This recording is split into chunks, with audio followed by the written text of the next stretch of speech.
पहला प्रश्न आपके स्क्रीन पे है बच्चों। आज के पहले प्रश्न का जवाब दीजिए। पहला प्रश्न है बच्चों, महात्मा गांधी भारत लौटे, यानी कि महात्मा गांधी भारत कब लौटे थे? चार ऑप्शन दिए गए बच्चों। चार ऑप्शन में से कौन सा ऑप्शन आपका सही है? जो ऑप्शन सही है उस ऑप्शन का आप चुनाव करेंगे। चार ऑप्शन में से कौन सा ऑप्शन सही है? फरवरी 1915 में, जनवरी 1915 में, मार्च 1915 में और अप्रैल 1915 में। बच्चों इस सवाल का जवाब दीजिएगा, कौन सा ऑप्शन राइट हो जाएगा? तो बच्चों ऑप्शन नंबर आपका बी बिल्कुल सही हो जाएगा। ऑप्शन नंबर क्या हो जाएगा? ऑप्शन नंबर बी बिल्कुल यहाँ पे सही हो जाएगा। 15 जनवरी 1915 में, यानी कि जनवरी में आए थे 1915 में। महात्मा गांधी भारत जनवरी 1915 में लौटे। ऑप्शन नंबर बी यहाँ पे बिल्कुल सही हो जाएगा। ऑप्शन नंबर बी को आप लोग टिक करेंगे। ऑप्शन नंबर बी आपका बिल्कुल सही हो जाएगा। चलिए बच्चों बढ़ते हैं प्रश्न नंबर 2 की तरफ। प्रश्न नंबर 2 को ध्यान से देखिए, इसके बाद इसका जवाब दीजिएगा कौन सा ऑप्शन आपका राइट है। प्रश्न नंबर दूसरा है बच्चों, सहयोग आंदोलन स्थगित करने का मुख्य कारण था, यानी सहयोग आंदोलन जो है निरस्त करने का मुख्य आंदोलन क्या था? यानी कि आपका जलियांवाला बाग हत्याकांड, इसके बाद रौलट एक्ट, खिलाफत आंदोलन था, चौरी चौरा की घटना थी। बताइए सहयोग आंदोलन स्थगित करने का मुख्य कारण क्या था? सहयोग आंदोलन स्थगित करने का मुख्य कारण क्या था? चार ऑप्शन दिए गए हैं। चार ऑप्शन में से कोई एक ऑप्शन आपका सही है। सही ऑप्शन का चुनाव करिए और बताइए कौन सा ऑप्शन आपका सही है। ठीक है, तो बच्चों आपका हो जाएगा option number D, Chauri Chaura कांड। क्या हो जाएगा? ऑप्शन नंबर डी हो जाएगा, चौरी चौरा कांड। सहयोग आंदोलन जो स्थगित हुआ था वो किसके कारण हुआ था? चौरी चौरा कांड के कारण हुआ था। ऑप्शन नंबर डी यहाँ पे बिल्कुल राइट हो जाएगा। Option number D is a right answer. ठीक है बच्चों, आगे बढ़ते हैं। प्रश्न नंबर आपका तीसरा देखिए, आर्थिक मंदी का प्रथम कारण था। आर्थिक मंदी का प्रथम कारण क्या था? कृषि क्षेत्र में अधिक उत्पादन, इसके बाद बैंकों का निजीकरण था, इसके बाद अत्यधिक निवेश, उद्योगों की संख्या में वृद्धि। आर्थिक मंदी का प्रथम कारण था, बताइए आर्थिक मंदी का प्रथम कारण क्या था? चार ऑप्शन दिए गए हैं। चार ऑप्शन में से आपका कोई एक ऑप्शन सही है और सही ऑप्शन का आप चुनाव करेंगे, जितने भी लोग हमारे साथ जुड़ रहे हैं। तो बच्चों आपका हो जाएगा कृषि क्षेत्र में अधिक उत्पादन। Option number A, option number A आपका सही हो जाएगा। यानी आर्थिक मंदी का प्रथम कारण क्या था? कृषि क्षेत्र में अधिक उत्पादन। ऑप्शन नंबर ए आपका बिल्कुल राइट हो जाएगा। चलिए आगे बढ़ते हैं। प्रश्न नंबर 4 को देखिए। प्रश्न नंबर 4 है, प्रश्न नंबर 4, ब्रेटेन वुड्स नामक संस्था निम्नलिखित में से कहां स्थित है?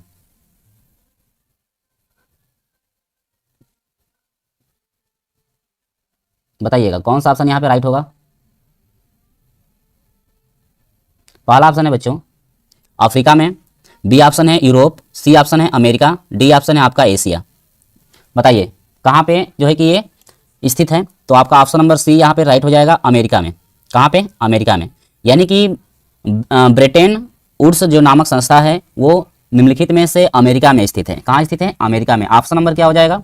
ऑप्शन नंबर यहाँ पे सी बिल्कुल राइट हो जाएगा, अमेरिका। आगे बढ़ते हैं बच्चों, प्रश्न नंबर 5 को देखिए। प्रश्न नंबर 5 देखिए, सर्वप्रथम 16वीं सदी में प्रिंटिंग प्रेस भारत में किस राज्य में आया था? सर्वप्रथम 16वीं सदी में प्रिंटिंग प्रेस भारत के किस राज्य में आया? पहला ऑप्शन है गोवा, दूसरा ऑप्शन है बच्चों तमिलनाडु, सी ऑप्शन है आपका केरल और आपका डी ऑप्शन है उत्तर प्रदेश। तो ऑप्शन नंबर आपका ए राइट हो जाएगा, गोवा में। कहाँ पे आया था? गोवा। प्रिंटिंग प्रेस सर्वप्रथम भारत में गोवा में आया था। ऑप्शन नंबर क्या हो जाएगा? ऑप्शन नंबर यहाँ पे बिल्कुल आपका ए सही हो जाएगा, ऑप्शन नंबर ए गोवा में। आगे बढ़ते हैं अगले प्रश्न की तरफ। प्रश्न नंबर 6 को देखिए, हिंदी के अतिरिक्त संविधान में कितनी अन्य भाषाओं का उल्लेख है? हिंदी को छोड़ करके जो आपकी संविधान है, अन्य कितनी भाषाओं का उल्लेख किया गया है संविधान में? तो आपका टोटल 20 है बच्चों, 21, 22 और 23। बताइए कितनी भाषाओं का उल्लेख किया गया है? तो यहाँ पर नीचे रखे भी हैं हम, कुल 22 हैं। कुल भाषाएं कितनी हैं? 22 हैं। हिंदी को छोड़ करके 21 है। अगर हिंदी को छोड़ दिया जाए बच्चों, तो हिंदी को छोड़ करके यहाँ पे कितनी भाषाएं का उल्लेख किया गया है? 21 भाषाओं का उल्लेख किया गया है। और हिंदी को लेकर के कहा जाएगा तो आपका हो जाएगा 22। लेकिन यहाँ पर कह रहा है कि हिंदी के अतिरिक्त, यानी कि हिंदी के अतिरिक्त का मतलब हिंदी को छोड़ करके शेष संविधान में जो है कि शेष कितनी भाषाओं का उल्लेखन किया गया है? तो आपका 21 हो जाएगा। हिंदी को लेकर के टोटल 22 हो जाएगा बच्चों, और हिंदी को छोड़ करके आपके टोटल 21 हो जाएंगे। आगे बढ़ते हैं। प्रश्न नंबर 7 को देखिए। प्रश्न नंबर 7 का जवाब दीजिए।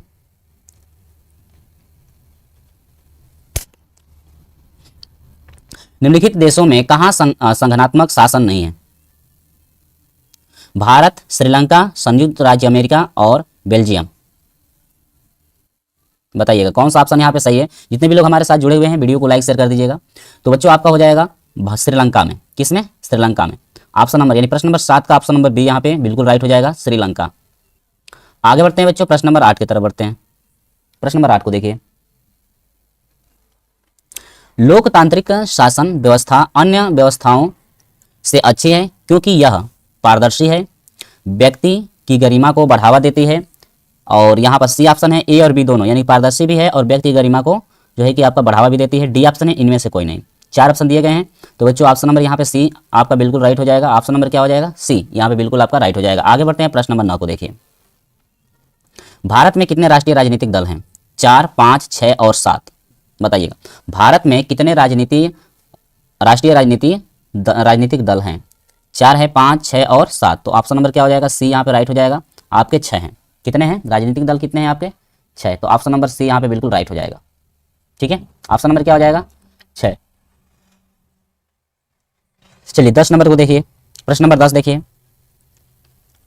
सांप्रदायिकता किसके लिए हानिकारक है? अल्पसंख्यक, बहुसंख्यक, अल्पसंख्यक और बहुसंख्यक दोनों। डी ऑप्शन है, इनमें से किसी को भी नहीं। तो ऑप्शन नंबर क्या हो जाएगा? सी यहाँ पर सही हो जाएगा, अल्पसंख्यक और बहुसंख्यक दोनों। ऑप्शन नंबर क्या हो जाएगा? सी। चलिए आगे बढ़ते हैं, प्रश्न नंबर 11 को देखिए।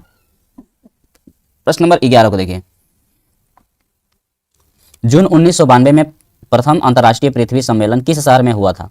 मॉस्को रूस, New York USA, Paris France, Rio de Janeiro Brazil. तो ऑप्शन नंबर क्या हो जाएगा? डी आपका सही हो जाएगा। 11 नंबर प्रश्न का ऑप्शन नंबर क्या हो जाएगा? डी। आगे बढ़ते हैं बच्चों, प्रश्न नंबर 16 को देखिए, किस मृदा का निर्माण भारी वर्षा से अत्यधिक निक्षालन के फलस्वरूप होता है? लाल और पीली मृदा, काली मृदा, लेटेराइट मृदा और मरुस्थलीय मृदा। ठीक है, चलिए 4 ऑप्शन दिए गए हैं। 4 ऑप्शन में से कौन सा ऑप्शन सही है? प्रश्न नंबर 12 का ऑप्शन नंबर यदि बात करें तो ऑप्शन नंबर सी यहाँ पे सही हो जाएगा। प्रश्न नंबर 12 का ऑप्शन नंबर सी, लेटेराइट मृदा। ऑप्शन नंबर क्या हो जाएगा? सी यहाँ पे सही हो जाएगा, लेटेराइट मृदा। आगे बढ़ते हैं अगले प्रश्न की तरफ देखिए, प्रोजेक्ट टाइगर की शुरुआत किस वर्ष से हुई? प्रोजेक्ट टाइगर की शुरुआत किस वर्ष से हुई? 1970, 1971, 1972, 1973। बताइएगा कौन सा ऑप्शन इसमें से राइट हो जाएगा? सही ऑप्शन का चुनाव करिए। 4 ऑप्शन दिए गए हैं, 4 ऑप्शन में से कोई एक ऑप्शन सही है।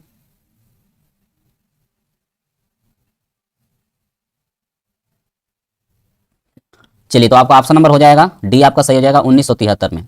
प्रोजेक्ट टाइगर की शुरुआत तो 1973 वर्ष से हुई, 1973। चलिए आगे बढ़ते हैं अगले प्रश्न की तरफ।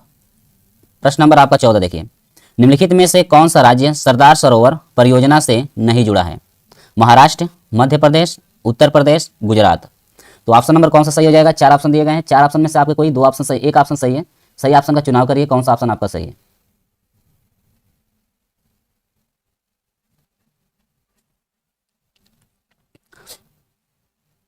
तो ऑप्शन नंबर क्या हो जाएगा? सी, उत्तर प्रदेश। क्या हो जाएगा? सी ऑप्शन आपका सही हो जाएगा, उत्तर प्रदेश। निम्नलिखित में से किस राज्य में सरदार सरोवर परियोजना से नहीं जुड़ा है? तो आपका हो जाएगा उत्तर प्रदेश।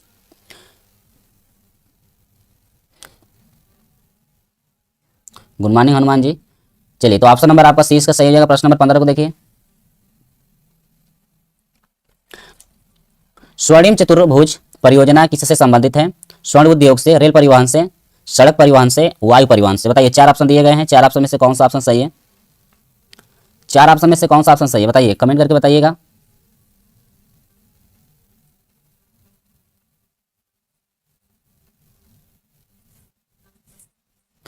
चलिए तो ऑप्शन नंबर क्या हो जाएगा? ऑप्शन नंबर सी सही हो जाएगा, सड़क परिवहन से। किससे? सड़क परिवहन से। चलिए 16 नंबर प्रश्न की तरफ आते हैं। भारत में 1000 रुपए के करेंसी नोटों को किस वर्ष अमान्य घोषित किया गया? बताइएगा। 2015, 2016, 2017 और 2018। ये तो सभी को पता होगा, सभी का जवाब आना चाहिए। भारत में 1000 नोटों के करेंसी को कब जो है कि आपका अमान्य घोषित किया गया था, यानी कब बंद किया गया था? बताइएगा। ये तो सभी को पता होगा, सभी लोगों का जवाब सही आना चाहिए। प्रश्न नंबर 16 का सभी का जवाब सही आना चाहिए। तो ऑप्शन नंबर आपका 20 सही हो जाएगा, 2016। 2016, ये 2018 दे रहे हैं। काजल यादव कह रहे हैं कि 2000, ऑप्शन नंबर डी 2018 नहीं, 2018 नहीं 2016। काजल 2016 होगा। ठीक है, ऑप्शन नंबर आपका क्या हो जाएगा? बी यहाँ पे बिल्कुल राइट हो जाएगा। आगे बढ़ते हैं प्रश्न नंबर 17 को देखिए। मानव विकास रिपोर्ट किस संस्था के द्वारा प्रकाशित की जाती है? मानव विकास रिपोर्ट किस संस्था के द्वारा प्रकाशित की जाती है? UNO, UNE, SCO, UNDP, EU. Option number इसका 17 नंबर प्रश्न का ऑप्शन नंबर सी यहाँ पे बिल्कुल राइट हो जाएगा। आगे बढ़ते हैं प्रश्न नंबर 18 को देखिए। राष्ट्रीय ग्रामीण रोजगार गारंटी अधिनियम किस वर्ष से लागू हुआ? राष्ट्रीय ग्रामीण रोजगार गारंटी अधिनियम किस वर्ष से लागू हुआ? बताइएगा किस वर्ष से लागू किया गया था? प्रश्न नंबर 18 का जवाब दीजिएगा। 2000 वर्ष, 2002, 2005, 2010। देखते हैं कितने लोगों का सही ऑप्शन आता है। प्रश्न नंबर 18 का जवाब दीजिएगा, कौन सा ऑप्शन राइट है? तो प्रश्न नंबर आपका हो जाएगा बच्चों यहाँ पे सी आपका बिल्कुल राइट हो जाएगा। प्रश्न नंबर सी 2005 राष्ट्रीय ग्रामीण रोजगार गारंटी अधिनियम 2005 वर्ष से लागू हुआ। ऑप्शन नंबर सी यहाँ पे बिल्कुल राइट हो जाएगा। आगे बढ़ते हैं प्रश्न नंबर 19 को देखिए। एक वस्तु का अधिकांश प्रक्रिया से उत्पादन किस क्षेत्र की गतिविधि है? प्राथमिक क्षेत्र, द्वितीयक, तृतीयक और चतुर्थ। बताइएगा किस क्षेत्र से? तो आपका हो जाएगा प्रश्न नंबर 19 का ऑप्शन नंबर ए सही हो जाएगा। प्राथमिक क्षेत्र से। किस क्षेत्र से? प्राथमिक क्षेत्र से। ऑप्शन नंबर ए आपका बिल्कुल यहाँ पे सही हो जाएगा। चलिए बच्चों आते हैं प्रश्न नंबर 20 की तरफ। लास्ट प्रश्न है, इसका जवाब दीजिएगा। उदारीकरण है सरकार का लोगों के प्रति उदार नजरिया। बी ऑप्शन है सरकार द्वारा अवरोधों का या प्रतिबंधों को हटाने की प्रक्रिया। सी ऑप्शन है अंतर्राष्ट्रीय संबंधों में उदारता। डी ऑप्शन है उधार लेना। तो बच्चों आपका 20 नंबर प्रश्न का ऑप्शन नंबर यहाँ पे कौन सा सही हो जाएगा? ऑप्शन नंबर यहाँ पे 20 सही हो जाएगा। उदारीकरण जो है आपका सरकार द्वारा अवरोधों या प्रतिबंधों को हटाने की प्रक्रिया है। ऑप्शन नंबर रहेगा, ऑप्शन नंबर सी को आप लोग टिक करेंगे। ऑप्शन नंबर सी जो है आपका राइट आंसर हो जाएगा। ऑप्शन नंबर क्या हो जाएगा बच्चों? ऑप्शन नंबर सी आपका बिल्कुल राइट हो जाएगा। ऑप्शन नंबर सी को आप लोग टिक करेंगे। ठीक है, चलिए अगले प्रश्न की तरफ बढ़ते हैं। प्रश्न नंबर सी आपका ऑप्शन सही हो जाएगा। प्रश्न नंबर 1 का दूसरा प्रश्न आपका देखते हैं। निम्नलिखित में से किसने 1928 ईस्वी में बारडोली सत्याग्रह का सफल नेतृत्व किया था? बारडोली सत्याग्रह का सफल नेतृत्व किसने किया था? ऑप्शन का जवाब दीजिएगा। 4 ऑप्शन दिए गए हैं। महात्मा गांधी, जवाहरलाल नेहरू, सुभाष चंद्र बोस और सरदार वल्लभ भाई पटेल। बताइए किसने आपका बारडोली सत्याग्रह का सफल नेतृत्व किसने किया था? 4 ऑप्शन दिए गए बच्चों। 4 ऑप्शन में से कोई एक ऑप्शन सही है। सही ऑप्शन का चुनाव करेंगे आप।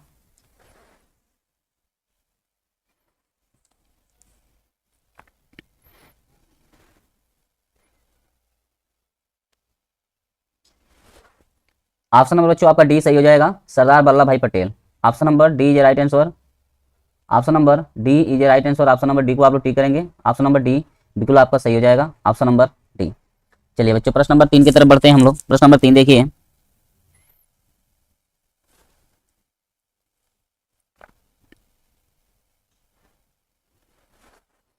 Sudhir good morning. Good morning Sudhir जी।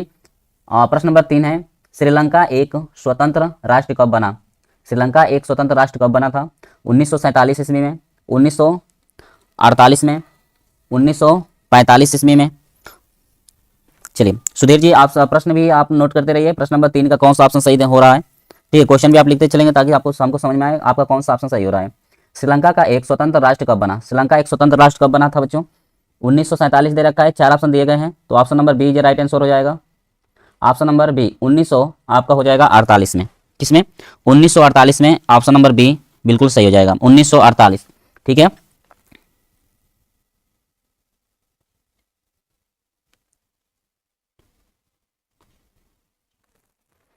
चलिए डरचंद वर्मा 1948 में। ठीक है,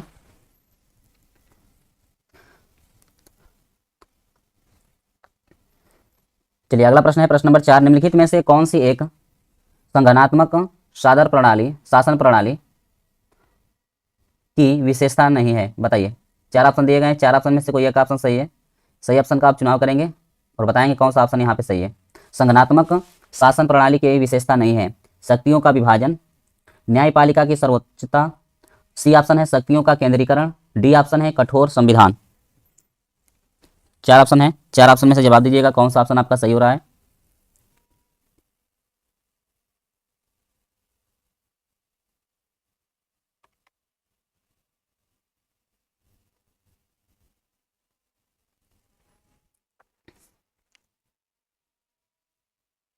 अच्छा, आपका नाम सविता वर्मा है, ठीक है सविता वर्मा जी, क्वेश्चन नंबर 4 का जवाब दीजिएगा।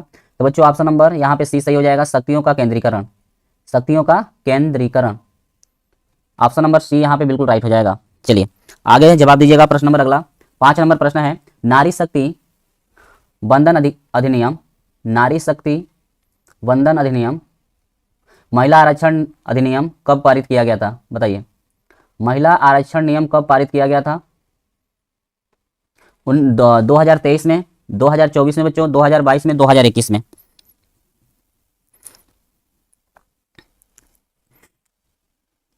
जवाब दीजिएगा प्रश्न नंबर 5 का। बच्चों प्रश्न नंबर 5 का वीडियो को लाइक शेयर कर दीजिएगा अपने दोस्तों के साथ, अपने दोस्तों के साथ वीडियो को लाइक शेयर कर दीजिएगा। तो नारी शक्ति वंदन अधिनियम यानी कि महिला आरक्षण अधिनियम जो है बच्चों कब लागू किया गया था? 2023 में। किसमें लागू किया गया था? 2023 में। ऑप्शन नंबर ए बिल्कुल राइट हो जाएगा, 2023। ऑप्शन नंबर ए को आप लोग टिक करेंगे, ऑप्शन नंबर ए को आप लोग टिक करेंगे, 2023। आगे बढ़ते हैं बच्चों प्रश्न नंबर 6 की तरफ। देखिए प्रश्न नंबर 6 को देखिए, इतने लोग हमारे साथ जुड़े हुए हैं। चलिए सविता का ऑप्शन नंबर सी आ रहा है। प्रश्न भी आप लिखिए, जिससे 6 नंबर का जो भी जवाब दीजिएगा 6 लिख करके इसके बाद ऑप्शन कौन सा सही है इस ऑप्शन को सेंड करिए, ठीक ना। अगला प्रश्न है, निम्नलिखित में से कौन सा राजनीतिक दल सांस्कृतिक राष्ट्रवाद, निम्नलिखित में से कौन सा राष्ट्रीय दल सांस्कृतिक राष्ट्रवाद की अवधारणा का समर्थन करता है? ए ऑप्शन है आम आदमी पार्टी, बी ऑप्शन है Bharatiya Janata party, C option है बच्चों भारतीय राष्ट्रीय कांग्रेस, डी ऑप्शन है बहुजन समाज पार्टी, बहुजन समाज पार्टी।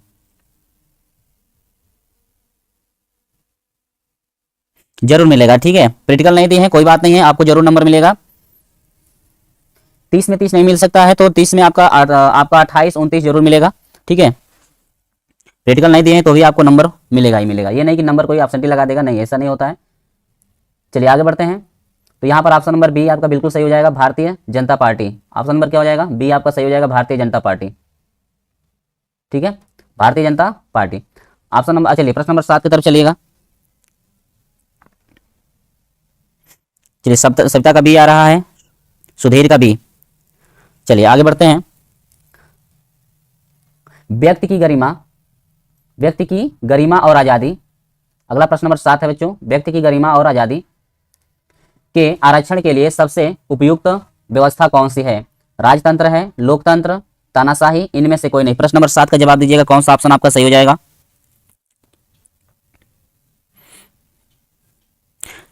चलिए बलिया सविता से हैं, बलिया सविता बलिया से हैं। चलिए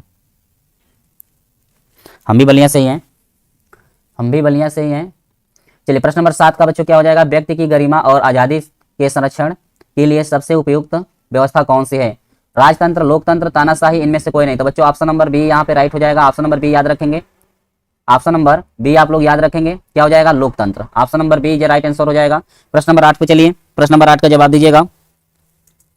प्रश्न नंबर 8 को देखिए, प्रश्न नंबर 8, साइमन कमिश्नर। ये प्रश्न बच्चों जितने भी पेपर कोड कराए जा रहे हैं लगभग पेपर कोड में, सही पेपर कोड में ये आ रहा है। साइमन कमिश्नर भारत कब पहुंचा? 1925 में पहुंचा था, 1926 में पहुंचा था, 1930 में, 1928 में। बताइए साइमन कमिश्नर भारत कब पहुंचा था?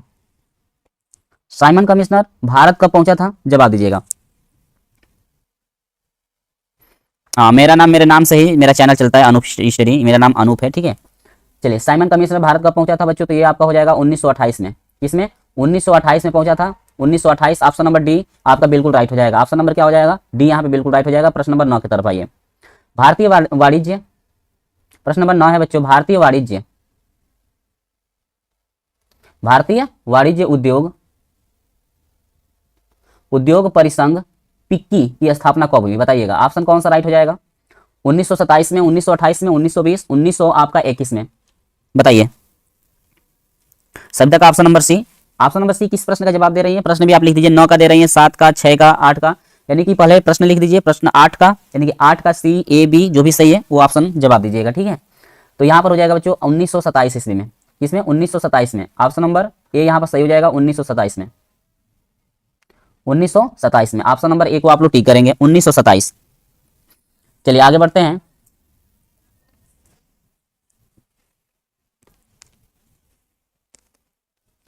चलिए अगला प्रश्न क्या है, ध्यान दीजिए, अगले प्रश्न की तरफ बढ़ते हैं। प्रश्न नंबर आपका 10, राष्ट्रवाद की पहली स्पष्ट अभिव्यक्ति, राष्ट्रवाद की पहली स्पष्ट व्यक्ति अभिव्यक्ति किस क्रांति के साथ हुई? अमेरिका क्रांति, फ्रांसीसी क्रांति और गौरवमयी क्रांति और रूस की क्रांति। तो बच्चों यहाँ पे ऑप्शन नंबर कौन सा सही हो जाएगा? एक बार आप लोग कमेंट करके जवाब दे दीजिए, ऑप्शन कौन सा सही हो जाएगा? सुधीर कह रहे हैं बी ऑप्शन सही हो जाएगा। चलिए आप लोगों को मैं कह रहा हूँ प्रश्न भी लिख दीजिए, जैसे 10वें का बी ऑप्शन सही है तो 10 नंबर लिख करके इसके बाद बी लिख दीजिए, 10 बी। इस तरह से लिखेंगे तो समझ में भी आएगा कौन सा ऑप्शन आप जवाब दे रहे हैं और कौन सा ऑप्शन आपका सही हो रहा है। ठीक है, चलिए आगे बढ़ते हैं अगले प्रश्न की तरफ। अगला प्रश्न देखिए, प्रश्न नंबर 10 पे आइए। प्रश्न नंबर 10 है, लैटराइट मृदा निम्नलिखित में से किस राज्य में पाई जाती है? राजस्थान, पंजाब, महाराष्ट्र, बिहार।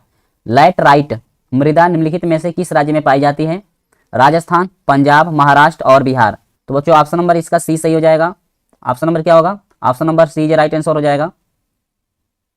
महाराष्ट्र में पाई जाती है। किसमें? महाराष्ट्र में। ऑप्शन नंबर सी यहां पर बिल्कुल राइट हो जाएगा। आगे बढ़ते हैं प्रश्न नंबर 12 की तरफ आइए। प्रश्न नंबर 12 को देखिए,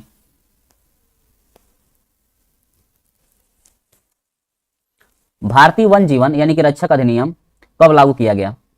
12 नंबर प्रश्न का कौन सा ऑप्शन सही है? भारतीय वन जीवन रक्षक अधिनियम कब लागू किया गया था? 1965 में, 1972 में, 1984 में, 1991 में। 11 का सी। चलिए सविता का 11 का सी आ रहा है, यानी कि 1985। अच्छा 11 का आप सी बता रही हैं। चलिए 11 का सी। चलिए 12 का जवाब दीजिएगा। भारतीय वन जीवन रक्षक अधिनियम कब लागू किया गया था? 1965, 1972, 1985, 1991 में। तो यहाँ पर हो जाएगा ऑप्शन नंबर बी 1972 में। किसमें लागू किया गया था? 1972 में। ऑप्शन नंबर बी यहाँ पे बिल्कुल सही हो जाएगा, ऑप्शन नंबर बी। चलिए प्रश्न नंबर 13 की तरफ बढ़ते हैं। प्रश्न नंबर 13 का जवाब दीजिएगा। प्रश्न नंबर 13 में कौन सा ऑप्शन सही है? यहाँ पे सरदार सरोवर बांध की किस नदी पर बना है? सरदार सरोवर बांध किस नदी पर बना है? सरदार सरोवर बांध किस नदी पर बना है? ताप्ती, महानदी, नर्मदा और कावेरी। इन चारों नदियों के नाम में से किस नदी पे बना है? सरदार सरोवर बांध किस नदी पे बना है?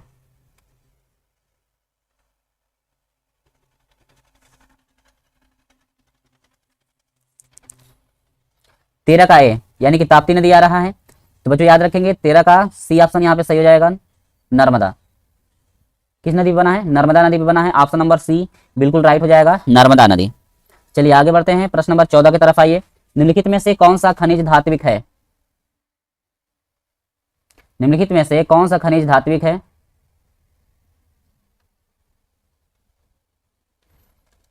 अभ्रक, तांबा, पोटाश, सल्फेट।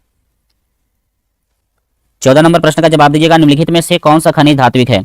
14 का ए। सविता का 14 का ए आ रहा है।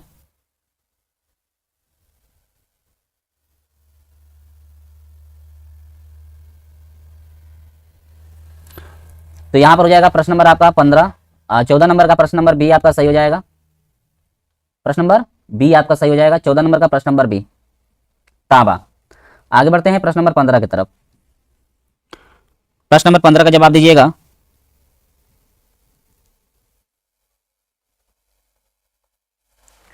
निम्नलिखित में से कौन सा परंपरागत ऊर्जा का स्रोत है? निम्नलिखित में से कौन सा परंपरागत ऊर्जा का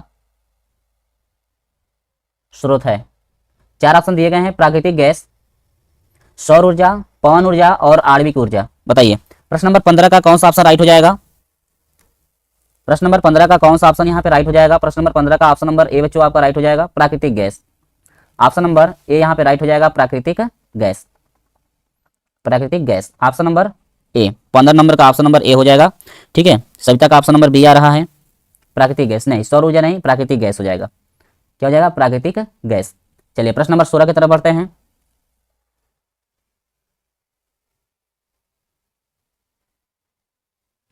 यूएनडीपी द्वारा प्रकाशित मानव विकास रिपोर्ट में किस मापदंड का प्रयोग किया गया?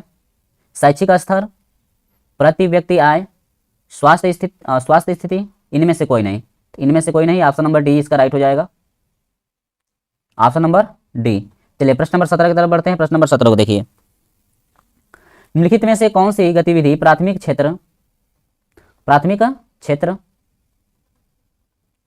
के अंतर्गत आती है ईंट बनाना, सूत सूत सूत का काटना, मत्स्यनन, टोकरी बनाना। ऑप्शन नंबर सी यहाँ पे राइट हो जाएगा इसका। प्रश्न नंबर ये आपका 17 है। प्रश्न नंबर 17 का ऑप्शन नंबर सी यहाँ पे राइट हो जाएगा। प्रश्न नंबर ये क्या है 17, ऑप्शन नंबर सी यहाँ पे सही हो जाएगा। प्रश्न नंबर 18 की तरफ आते हैं। प्रश्न नंबर 18 को देखिए, 17 का सी बिल्कुल राइट था। 18 का जवाब दीजिएगा। प्रश्न नंबर 18 रोजगार में, प्रश्न नंबर 18 है बच्चों, ध्यान से पढ़िए, इसका जवाब दीजिएगा। रोजगार में निम्नलिखित में से आर्थिक के किस क्षेत्र की सर्वाधिक हिस्सेदारी है? तृतीय क्षेत्र, प्राथमिक क्षेत्र, सूचना प्रौद्योगिक, द्वितीय क्षेत्र। तो ऑप्शन नंबर इसका क्या हो जाएगा? ऑप्शन नंबर क्या हो जाएगा? Option number B. 18 का आ रहा है ऑप्शन नंबर ए, नहीं 18 का option number B. Option number B यहाँ पे सही हो जाएगा। ऑप्शन नंबर क्या हो जाएगा? बी, प्राथमिक। आगे बढ़ते हैं प्रश्न नंबर 19 की तरफ देखिए। विश्व व्यापार संगठन के सदस्यों की संख्या कितनी होती है? 150, 190, 164, 160। विश्व व्यापार संगठन के सदस्यों की संख्या कितनी होती है? 4 ऑप्शन दिए गए हैं, 4 ऑप्शन में से कौन सा ऑप्शन सही है? चलिए ऑप्शन नंबर यहाँ पे सी आपका बिल्कुल राइट हो जाएगा। ऑप्शन नंबर क्या हो जाएगा? सी, 164। 164 ऑप्शन नंबर सी यहाँ पे बिल्कुल राइट हो जाएगा आपका। Option number C 164। चलिए आगे बढ़ते हैं प्रश्न नंबर 20 को देखिए।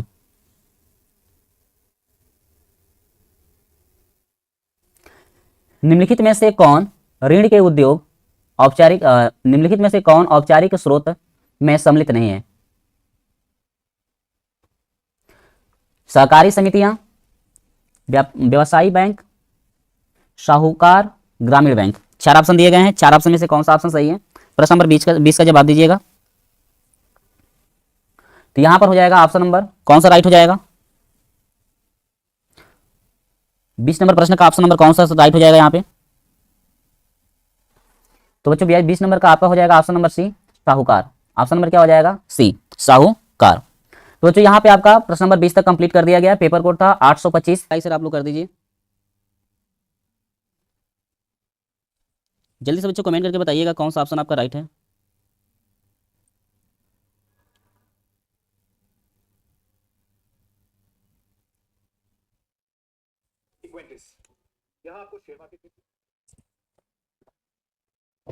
चलिए बच्चों ऑप्शन को हम लोग देख लेते हैं बच्चों, ऑप्शन कौन सा राइट है आपका। इसमें ऑप्शन कौन सा राइट है बच्चों? फ्रांस की क्रांति। ऑप्शन नंबर बच्चों आपका हो जाएगा, ऑप्शन नंबर यहाँ पे सही हो जाएगा ए। ऑप्शन नंबर क्या हो जाएगा बच्चों? ऑप्शन नंबर ए यहाँ पे बिल्कुल राइट हो जाएगा, फ्रांस की क्रांति। 1989 में फ्रांस में राष्ट्रवाद की प्रथम अभिव्यक्ति का क्या परिणाम हुआ? फ्रांस की क्रांति। ठीक है, ऑप्शन नंबर आपका ए बिल्कुल राइट हो जाएगा। प्रश्न नंबर 1 का ऑप्शन नंबर ए आपका सही हो जाएगा। चलिए बच्चों आगे बढ़ते हैं प्रश्न नंबर 2 की तरफ देखिए। प्रश्न नंबर 2 की तरफ बच्चों, प्रश्न नंबर 2 क्या है? ध्यान से देखिएगा इस प्रश्न को और इस प्रश्न का जवाब दीजिएगा। प्रश्न नंबर 2, प्रश्न नंबर 2 है बच्चों कि जर्मनी के एकीकरण में मुख्य भूमिका किसकी थी? हिटलर की थी बच्चों। ऑप्शन नंबर ए है हिटलर की थी। बी ऑप्शन है बच्चों बिस्मार्क का।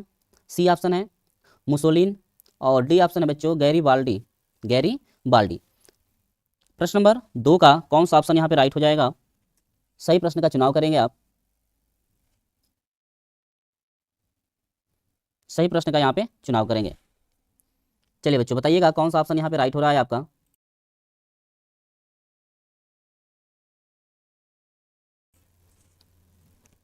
ठीक है, चलिए कौन सा ऑप्शन हो जाएगा? प्रश्न नंबर 2 का ऑप्शन का जवाब दीजिएगा।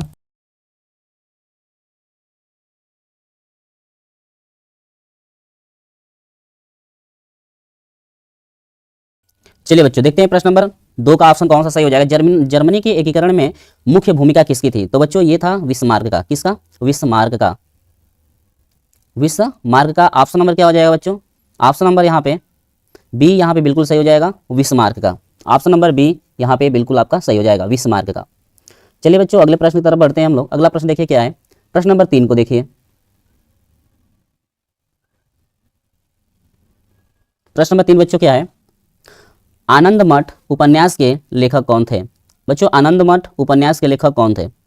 बंकिम चंद्र चटर्जी, रविंद्रनाथ टैगोर। सी ऑप्शन है बच्चों शरत चंद्र चटर्जी, और डी ऑप्शन है विवेकानंद। बताइएगा कौन सा ऑप्शन यहाँ पे राइट हो जाएगा, कौन सा ऑप्शन यहाँ पे राइट हो जाएगा।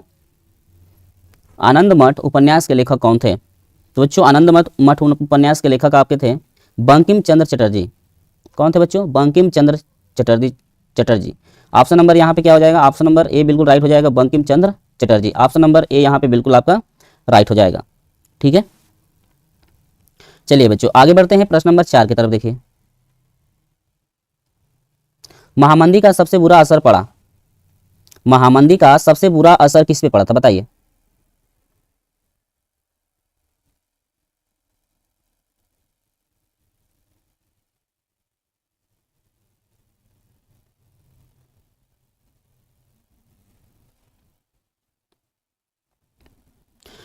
चलिए सौरभ कुमार जी कह रहे हैं good morning good morning good morning. Option number B आ रहा है इनका, ऑप्शन नंबर बी। चलिए तो यहाँ पर हो जाएगा कृषि के क्षेत्रफल, किसके बच्चों? कृषि क्षेत्रफल पड़ा था। ऑप्शन नंबर क्या हो जाएगा? Option number B. 4 ऑप्शन दिया गया था, परिवहन पर, कृषि क्षेत्र पर और तकनीकी पर और उपयुक्त में से किसी पर नहीं। तो ऑप्शन नंबर बी आपका सही हो जाएगा, कृषि क्षेत्र पर पड़ा था। किसी पड़ा था? कृषि क्षेत्र पर। ऑप्शन नंबर बी यहाँ पे सही हो जाएगा। चलिए बच्चों प्रश्न नंबर 5 की तरफ बढ़ते हैं। 5वां प्रश्न देखिए क्या है, अंतर्राष्ट्रीय मुद्रा कोष की स्थापना कहाँ पर की गई थी? अंतर्राष्ट्रीय मुद्रा कोष की स्थापना कहाँ पे की गई थी? फ्रांस बच्चों, इटली है, संयुक्त राज्य अमेरिका है बच्चों, ब्रिटेन है। बताइए, 4 ऑप्शन दिए गए हैं, 4 ऑप्शन में से कोई एक ऑप्शन सही है।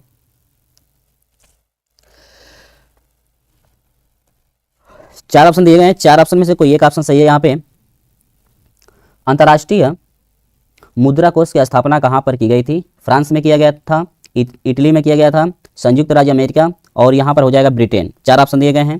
तो बच्चों ऑप्शन नंबर यहाँ पे सी आपका बिल्कुल राइट हो जाएगा, ऑप्शन नंबर सी।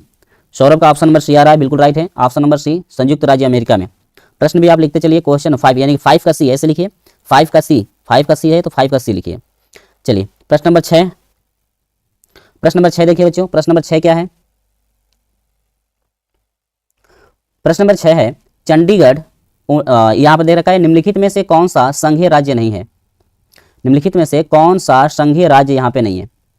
चंडीगढ़, उड़ीसा, राजस्थान, तमिलनाडु। बताइए, 4 ऑप्शन दिए गए बच्चों, 4 ऑप्शन में से ऑप्शन का चुनाव करिए और जिस प्रश्न का आप जवाब दे रहे हैं, जिससे 5वें प्रश्न का जवाब दे रहे हैं तो 5 का जो ऑप्शन है वो लिखिए, 6वें का जवाब दे रहे हैं तो जो ऑप्शन 6 लिख करके जो ऑप्शन सही है उनका जवाब दीजिए। ठीक है, सौरभ जी कह रहे हैं 6वें का ए, चंडीगढ़ आ रहा है इनका, 6वें का ए आ रहा है चंडीगढ़, 6वें का ए आ रहा है चंडीगढ़।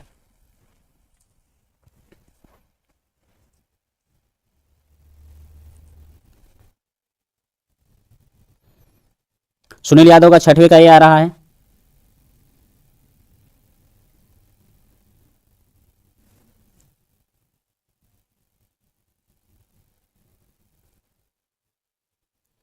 चलिए निम्नलिखित में से कौन सा संघीय राज्य नहीं है?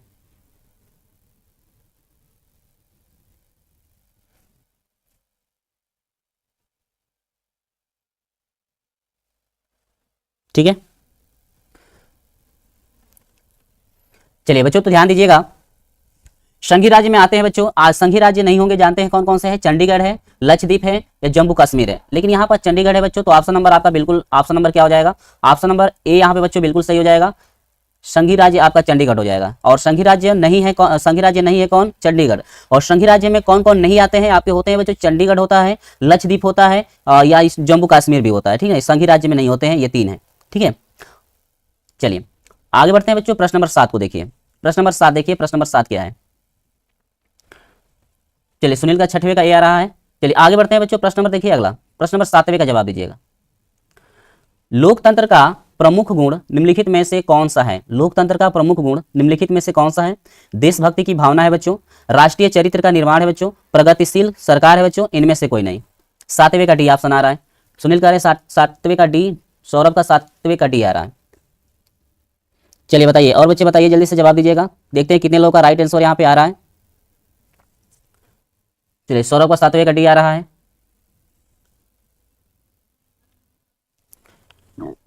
चलिए तो ऑप्शन नंबर क्या हो जाएगा बच्चों? ऑप्शन नंबर यहाँ पे बिल्कुल डी राइट हो जाएगा। जितने लोगों का ऑप्शन नंबर डी आ रहा है बिल्कुल इन लोगों का सही है, option number D is a right answer. Option number क्या हो जाएगा? डी, यहाँ पे आपका बिल्कुल सही हो जाएगा। चलिए बच्चों आगे बढ़ते हैं अगले प्रश्न की तरफ। अगला प्रश्न देखिए, अगला प्रश्न देखिए, अगला प्रश्न क्या है?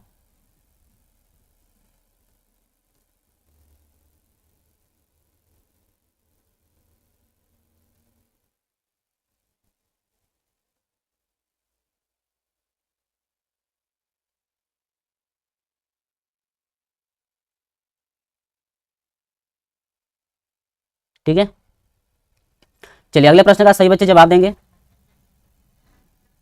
अगले प्रश्न का सभी लोग जवाब दीजिएगा।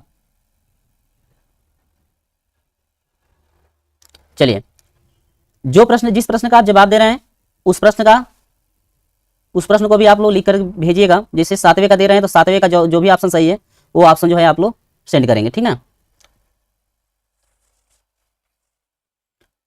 चलिए, सौरभ का 7वें का डी आ रहा है।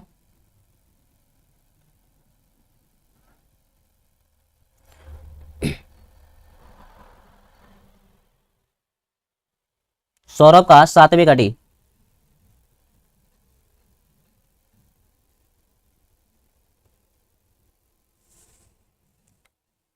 सुनील कह रहे 8वें का सी। सुनील 8वां नहीं है ना, 7वें का, ठीक है।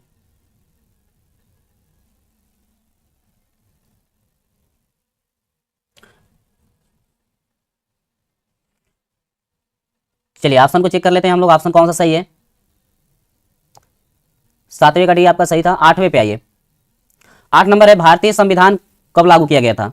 भारतीय संविधान बच्चों कब लागू किया गया था। 15 अगस्त, 10 दिसंबर, 1 जनवरी, 26 जनवरी को बताइए भारतीय संविधान कब लागू किया गया था। भारतीय संविधान बच्चों कब लागू किया गया था। चलिए 8वें का डी 26 जनवरी। सौरभ का 8वें का डी आ रहा है। 8वें का डी, 8वें का डी।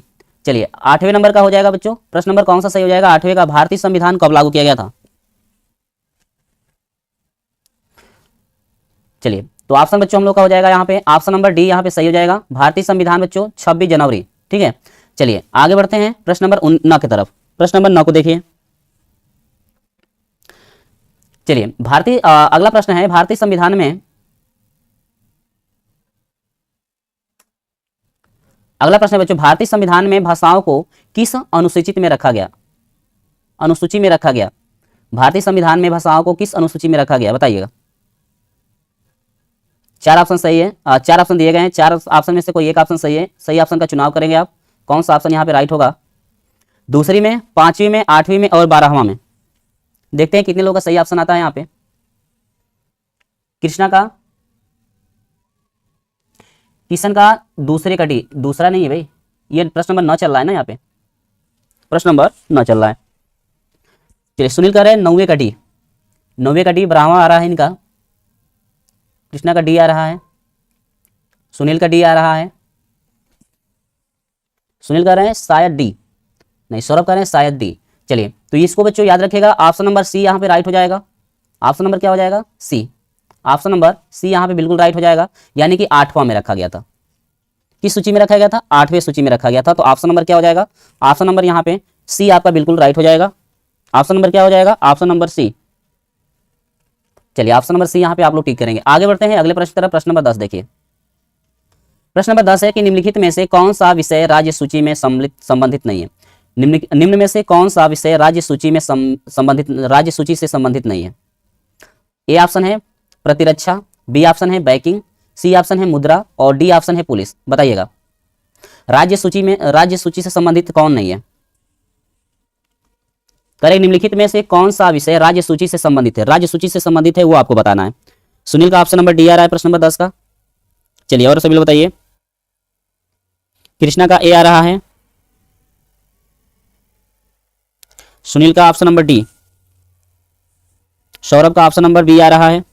चलिए सही बच्चों का अलग अलग आ रहा है, तो याद रखिएगा कि जो आपका है निम्नलिखित में से कौन सा विषय राज्य सूची से संबंधित नहीं है, तो राज्य सूची से संबंधित है तो ये बच्चों आपका हो जाएगा option number D police. Option number क्या हो जाएगा, डी पुलिस। आगे बढ़ते हैं प्रश्न नंबर 11 की तरफ। प्रश्न नंबर 11 को देखिए। प्रश्न नंबर 11 क्या है, ध्यान दीजिएगा इस प्रश्न को। सभी लोग वीडियो को लाइक शेयर कर दीजिएगा अपने दोस्तों के साथ।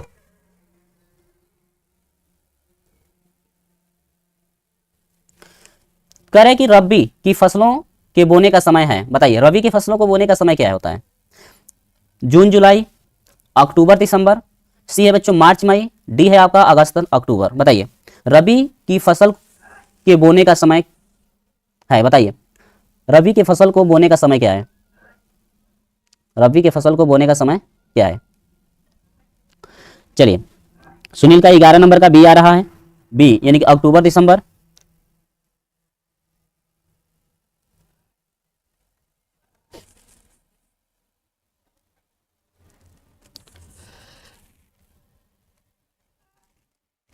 चलिए देखते हैं ऑप्शन कौन सा यहाँ पे सही हो रहा है। बच्चों ऑप्शन नंबर आपका डी सही हो जाएगा, अगस्त और अक्टूबर। क्या हो जाएगा? अगस्त और अक्टूबर। रबी की फसल के बोने का समय क्या होता है? तो ऑप्शन नंबर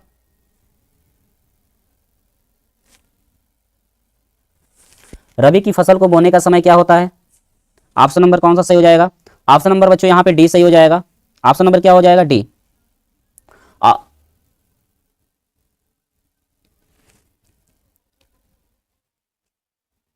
नहीं बच्चों, ये आपका ऑप्शन मिस्टेक है। 1 मिनट कृपया प्रतीक्षा करें।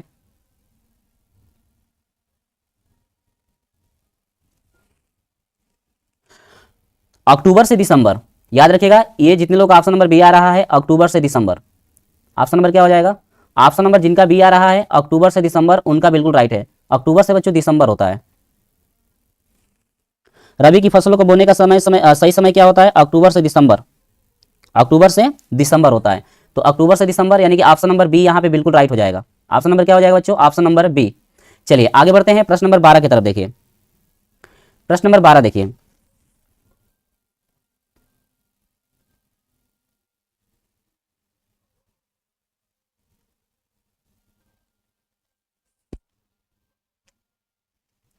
प्रश्न नंबर 12 है, निम्नलिखित में से कौन सा ऊर्जा खनिज नहीं है? लौह अयस्क, कोयला नहीं है, प्राकृतिक गैस नहीं है, यूरेनियम। बताइए 12 नंबर का कौन सा ऑप्शन सही हो जाएगा? 12 नंबर का कौन सा ऑप्शन यहाँ पे सही हो जाएगा? वो ऑप्शन का चुनाव करेंगे आप लोग।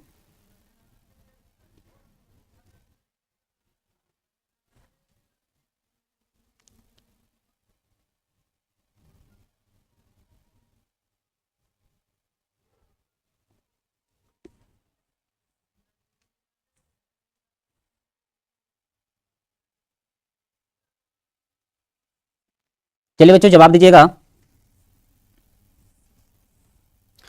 12 नंबर का सी आ रहा है, सौरभ का सी, सुनील का सी। चलिए अब 12 नंबर का सी आ रहा है यानी कि प्राकृतिक गैस इन लोगों का आ रहा है, प्राकृतिक गैस आ रहा है। चलिए 12 का सी आ रहा है, ज्यादा बच्चों का 12 नंबर का सी आ रहा है।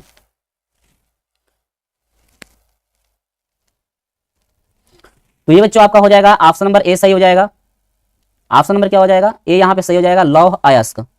लौह अयस्क क्योंकि ऊर्जा खनिज, खनिज ऊर्जा, खनिज ऊर्जा नहीं है कौन? लौह अयस्क यहाँ पे हो जाएगा खनिज ऊर्जा, क्योंकि यह धात्विक खनिज है बच्चों, यह ऊर्जा खनिज नहीं है। लौह अयस्क क्या है? धात्विक खनिज है, ये ऊर्जा खनिज आपका नहीं है। चलिए प्रश्न नंबर 13 की तरफ बढ़ते हैं। प्रश्न नंबर 13 को ध्यान से देखिएगा और ऑप्शन का चुनाव करिए। प्रश्न नंबर 13, चलिए प्रश्न नंबर 13 का चुनाव करिएगा।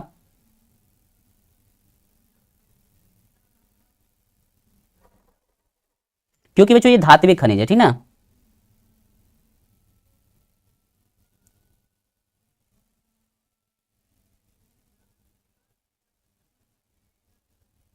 चलिए प्रश्न नंबर 13,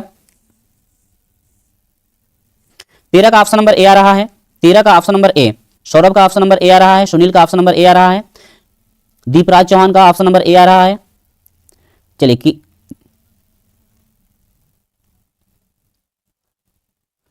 किशन का ऑप्शन नंबर ए आ रहा है। चलिए सुनील का ऑप्शन नंबर ए। तो यहां पर कृषि का आर्थिक क्षेत्र है, प्राथमिक प्राथमिक होता है बच्चों, द्वितीयक है, तृतीयक है, चतुर्थ है। तो 13 नंबर का ऑप्शन नंबर ए सही हो जाएगा, प्राथमिक। कृषि का जो आपका क्षेत्र होता है वो किस में आता है? प्राथमिक में। तो ऑप्शन नंबर ए, जितने लोगों का ऑप्शन नंबर ए आ रहा है बिल्कुल आप लोगों का ऑप्शन नंबर ए यहाँ पे सही है, प्राथमिक हो जाएगा। क्या हो जाएगा बच्चों? प्राथमिक हो जाएगा। Option number A is right answer, यानी बिल्कुल आपका ऑप्शन नंबर ए राइट हो जाएगा यहाँ पे। चलिए बच्चों आगे बढ़ते हैं प्रश्न नंबर 14 की तरफ। प्रश्न नंबर 14 का जवाब दीजिएगा।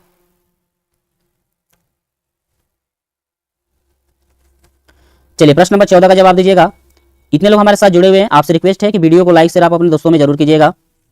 वीडियो को लाइक शेयर अपने दोस्तों में जरूर कीजिएगा। हमारे साथ नहीं जुड़े हैं तो चैनल को सब्सक्राइब करके हमारे साथ जुड़ जाइएगा, प्रतिदिन वीडियो ऐसे ही आपको मिलती रहेगी। बच्चों निम्न में से गैर परंपरागत ऊर्जा का संसाधन है? खनिज, खनिज तेल है बच्चों, कोयला, प्राकृतिक गैस और सौर ऊर्जा। बताइए कौन सा ऑप्शन यहाँ पे सही है? सही ऑप्शन का चुनाव करेंगे आप। निम्नलिखित में गैर परंपरागत ऊर्जा का संसाधन है?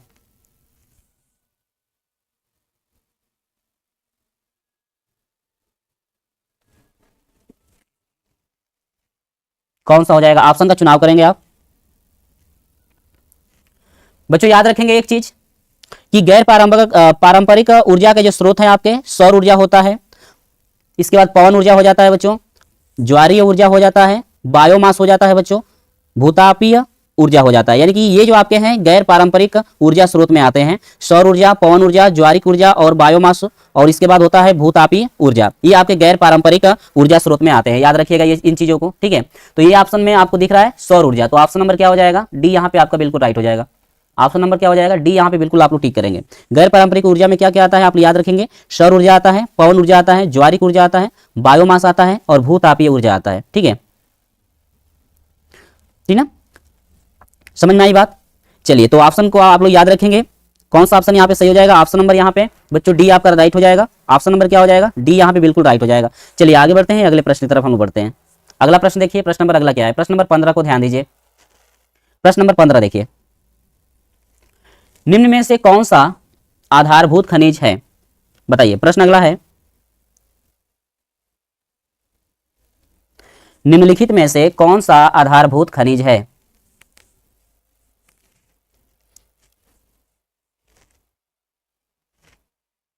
बताइए, चार ऑप्शन दिया गया है, तांबा है बच्चों, लौह अयस्क है, अभ्रक है, सोना है। बताइए चार ऑप्शन में से कोई एक ऑप्शन सही है।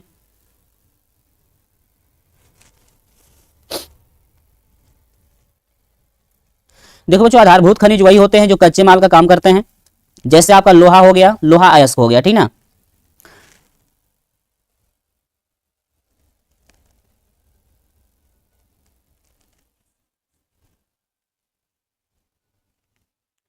लोहा अयस्क हो जाएगा, कोयला हो जाएगा, चूना पत्थर हो जाएगा, अभ्रक हो जाएगा। क्या क्या आता है इसके अंतर्गत, अयस्क आता है, लोहा अयस्क आता है, कोयला, चूना पत्थर और अभ्रक बच्चों। तो ये इसमें से आपका ऑप्शन नंबर हो जाएगा क्या, लौह अयस्क। क्या हो जाएगा, ऑप्शन नंबर ए आपका बिल्कुल सही हो जाएगा बच्चों। लौह सॉरी ऑप्शन नंबर ए कह रहे हैं, ऑप्शन नंबर बी सही हो जाएगा, लौह अयस्क। क्या हो जाएगा बच्चों, लौह अयस्क। ऑप्शन नंबर बी यहाँ पे बिल्कुल राइट हो जाएगा प्रश्न नंबर 15 का। प्रश्न नंबर 15 का बच्चों ऑप्शन नंबर बी यहाँ पे बिल्कुल राइट हो जाएगा, लौह अयस्क। तो जितने लोग का ऑप्शन नंबर बी आ रहा है बिल्कुल आप लोग का सही है। आगे बढ़ते हैं अगले प्रश्न की तरफ। प्रश्न नंबर अगला 16 देखिए, प्रश्न नंबर अगला 16 देखिएगा, पृथ्वी सम्मेलन का आयोजन कब हुआ।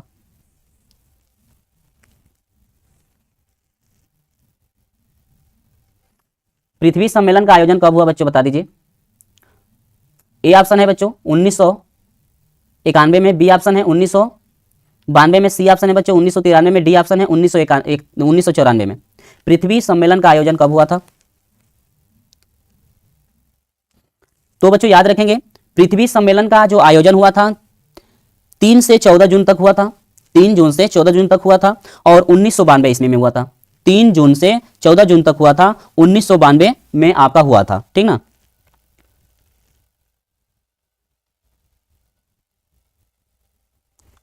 तो ऑप्शन नंबर क्या हो जाएगा, 1992, 1900 क्या हो जाएगा 92। ऑप्शन नंबर बी यहाँ पे बिल्कुल आपका राइट हो जाएगा, 1992। ऑप्शन नंबर बी आपका बिल्कुल राइट हुआ था। और ये भी याद रखिएगा कि ये कहाँ स्थित कहाँ हुआ था बच्चों, ये ब्राजील में हुआ था। कहाँ हुआ था, ये ब्राजील में आपका हुआ था। 3 जून से लेकर के 14 जून तक हुआ था, 1992 में हुआ था। 1900 किस में हुआ था बच्चों, 1992 में हुआ था। तो ऑप्शन नंबर यहाँ पे बी बिल्कुल राइट हो जाएगा। ऑप्शन नंबर बी को आप लोग टिक करेंगे, ऑप्शन नंबर बी यहाँ पे बिल्कुल राइट हो जाएगा। चलिए आगे बढ़ते हैं बच्चों अगले प्रश्न की तरफ। चलिए 17 नंबर प्रश्न देखिएगा, 17 नंबर प्रश्न का चुनाव करेंगे आप। प्रश्न नंबर 17 देखिए, भारत में उदारीकरण प्रक्रिया की शुरुआत किस वर्ष हुई थी।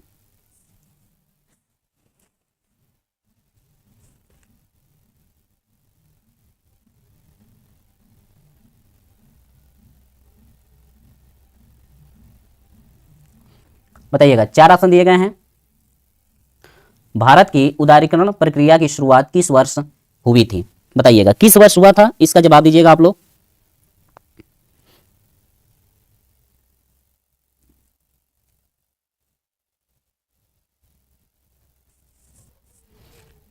चलिए दीपराज कह रहे हैं ऑप्शन नंबर बी। 17 नंबर का जवाब दीजिएगा, कौन सा ऑप्शन सही है। 17 नंबर का जवाब दीजिएगा, ऑप्शन कौन सा यहाँ पे सही है। तो बच्चों यहाँ पे ऑप्शन हो जाएगा 1991 में। क्या हो जाएगा, 1991 बिल्कुल आपका राइट हो जाएगा। प्रश्न नंबर 17 का बी ऑप्शन सही हो जाएगा, 1991 में। किसमें, 1991 में। चलिए 18 नंबर प्रश्न की तरफ बढ़ते हैं। निम्न में से कौन सा जैव संसाधन है, निम्नलिखित में से कौन सा जैव संसाधन आपका है। निम्नलिखित में से जैव संसाधन कौन सा है? चलिए 4 ऑप्शन दिए गए हैं, 4 ऑप्शन में से कोई एक ऑप्शन सही है, सही ऑप्शन का चुनाव कीजिए आप।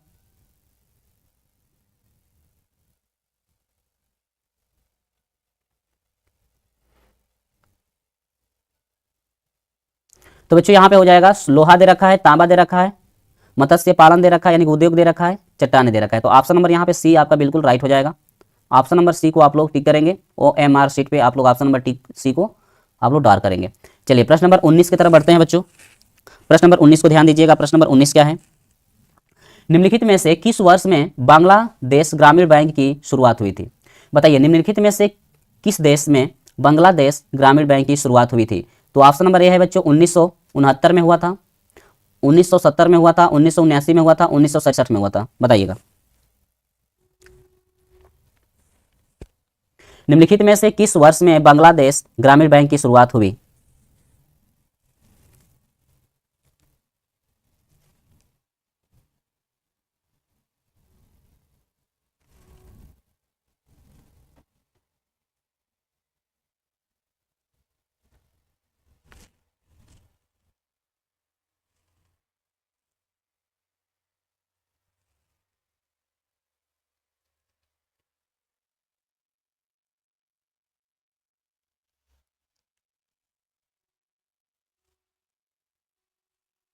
चलिएगा बच्चों, बताइएगा। ऑप्शन नंबर चेक कर लेते हैं कितने लोग का ऑप्शन यहाँ पे सही आ रहा है। धीरज जी कह रहे हैं 18 का सी है। अच्छा, 18 का बता रहे हैं। चलिए, तो ऑप्शन नंबर क्या हो जाएगा बच्चों? ऑप्शन नंबर बी हो जाएगा 1970 में। 1970 में ऑप्शन नंबर बी बिल्कुल यहाँ पे राइट हो जाएगा। 1970 में हो जाएगा। क्या हो जाएगा? 1970 में। ऑप्शन नंबर बी यहाँ पे बिल्कुल आपका राइट हो जाएगा। प्रश्न नंबर 19 का ऑप्शन नंबर बी यहाँ पे बिल्कुल राइट हो जाएगा। 1970 में क्या हो जाएगा? 1970 में ऑप्शन नंबर बी यहाँ पे राइट हो जाएगा। ठीक है,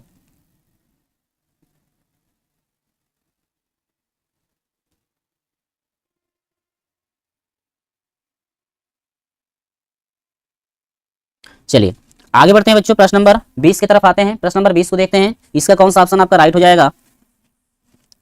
प्रश्न नंबर 20 को देखिए, कह रहा है कि किस देश का विकास आधारित है? किसी देश का विकास आधारित है किस पे?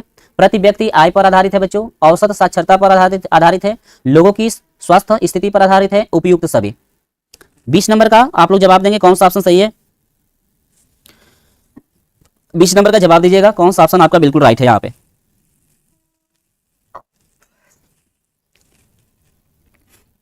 तो बच्चों आपका हो जाएगा, जो किसी भी देश का विकास होता है वो प्रति व्यक्ति के आय पर भी आधारित होता है, औसत साक्षरता पर भी आधारित होता है, लोगों की स्वास्थ्य की स्थिति पर भी आधारित होता है।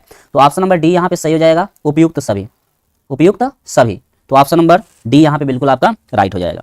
तो बच्चों आज की क्लास में प्रश्न नंबर 20 जाता है। यह कथन किसका है? बच्चों पहला ऑप्शन है मेटरनिक का, बच्चों दूसरा ऑप्शन है जूसेप गैरिबाल्डी का, तीसरा ऑप्शन है बच्चों नेपोलियन बोनापार्ट का, और डी ऑप्शन है बच्चों ऑटो वान बिस्मार्क का। बताइए कौन सा ऑप्शन इसमें से सही है?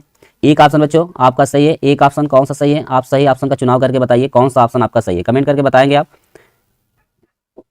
चलिए बच्चों, ऑप्शन का हम लोग चुनाव भी करेंगे, कौन सा ऑप्शन हम लोग का सही यहाँ पे आ रहा है। तो बच्चों आपका ऑप्शन नंबर यहाँ पे पहले का प्रश्न नंबर 1 का ऑप्शन नंबर बच्चों आपका हो जाएगा ए। ऑप्शन नंबर ए बच्चों बिल्कुल राइट हो जाएगा। ऑप्शन नंबर क्या हो जाएगा बच्चों? ऑप्शन नंबर ए बिल्कुल यहाँ पे राइट हो जाएगा। ऑप्शन नंबर क्या हो जाएगा?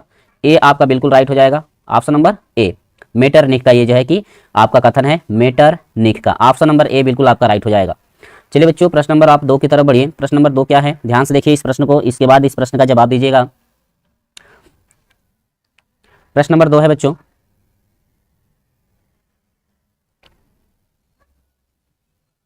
प्रश्न नंबर 2 है बच्चों कि जर्मनी के एकीकरण में मुख्य भूमिका किसकी थी? जर्मनी के एकीकरण में मुख्य भूमिका किसकी थी? बच्चों पहला दिया हुआ है विलियम प्रथम, दूसरा दिया है बच्चों ऑटो वान बिस्मार्क का है, तीसरा दिया है बच्चों यानी कि ऑप्शन नंबर सी है बच्चों यूसेपे गैरिबाल्डी का है, डी ऑप्शन है बच्चों काउर। बताइए कौन सा ऑप्शन यहाँ पे राइट होगा? एक ऑप्शन कोई सही है बच्चों, सही ऑप्शन का आप चुनाव करिए। बताइए जर्मनी के एकीकरण में मुख्य भूमिका किसकी थी? जर्मनी के एकीकरण में बच्चों मुख्य भूमिका किसकी थी? तो बच्चों यहाँ से हो जाएगा ऑप्शन नंबर बी आपका बिल्कुल सही हो जाएगा। ऑप्शन नंबर क्या हो जाएगा बच्चों? ऑप्शन नंबर बी ऑटो वान बिस्मार्क का। किसका है बच्चों? ऑटो वान बिस्मार्क का। ऑप्शन नंबर बच्चों, ऑप्शन नंबर क्या हो जाएगा? बी आपका बिल्कुल राइट हो जाएगा, ऑप्शन नंबर बी।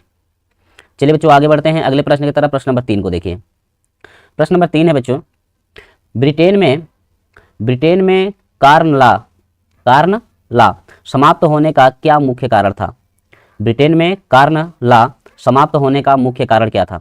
ए बच्चों है जनसंख्या में वृद्धि, बी बच्चों उद्योगपतियों एवं शहरियों का विरोध, सी बच्चों कारण आयात पर नियंत्रण, डी बच्चों कृषि उत्पादों की अधिकता। बताइए, 4 ऑप्शन दिए गए हैं बच्चों, 4 ऑप्शन में से कोई आपके एक ऑप्शन सही है।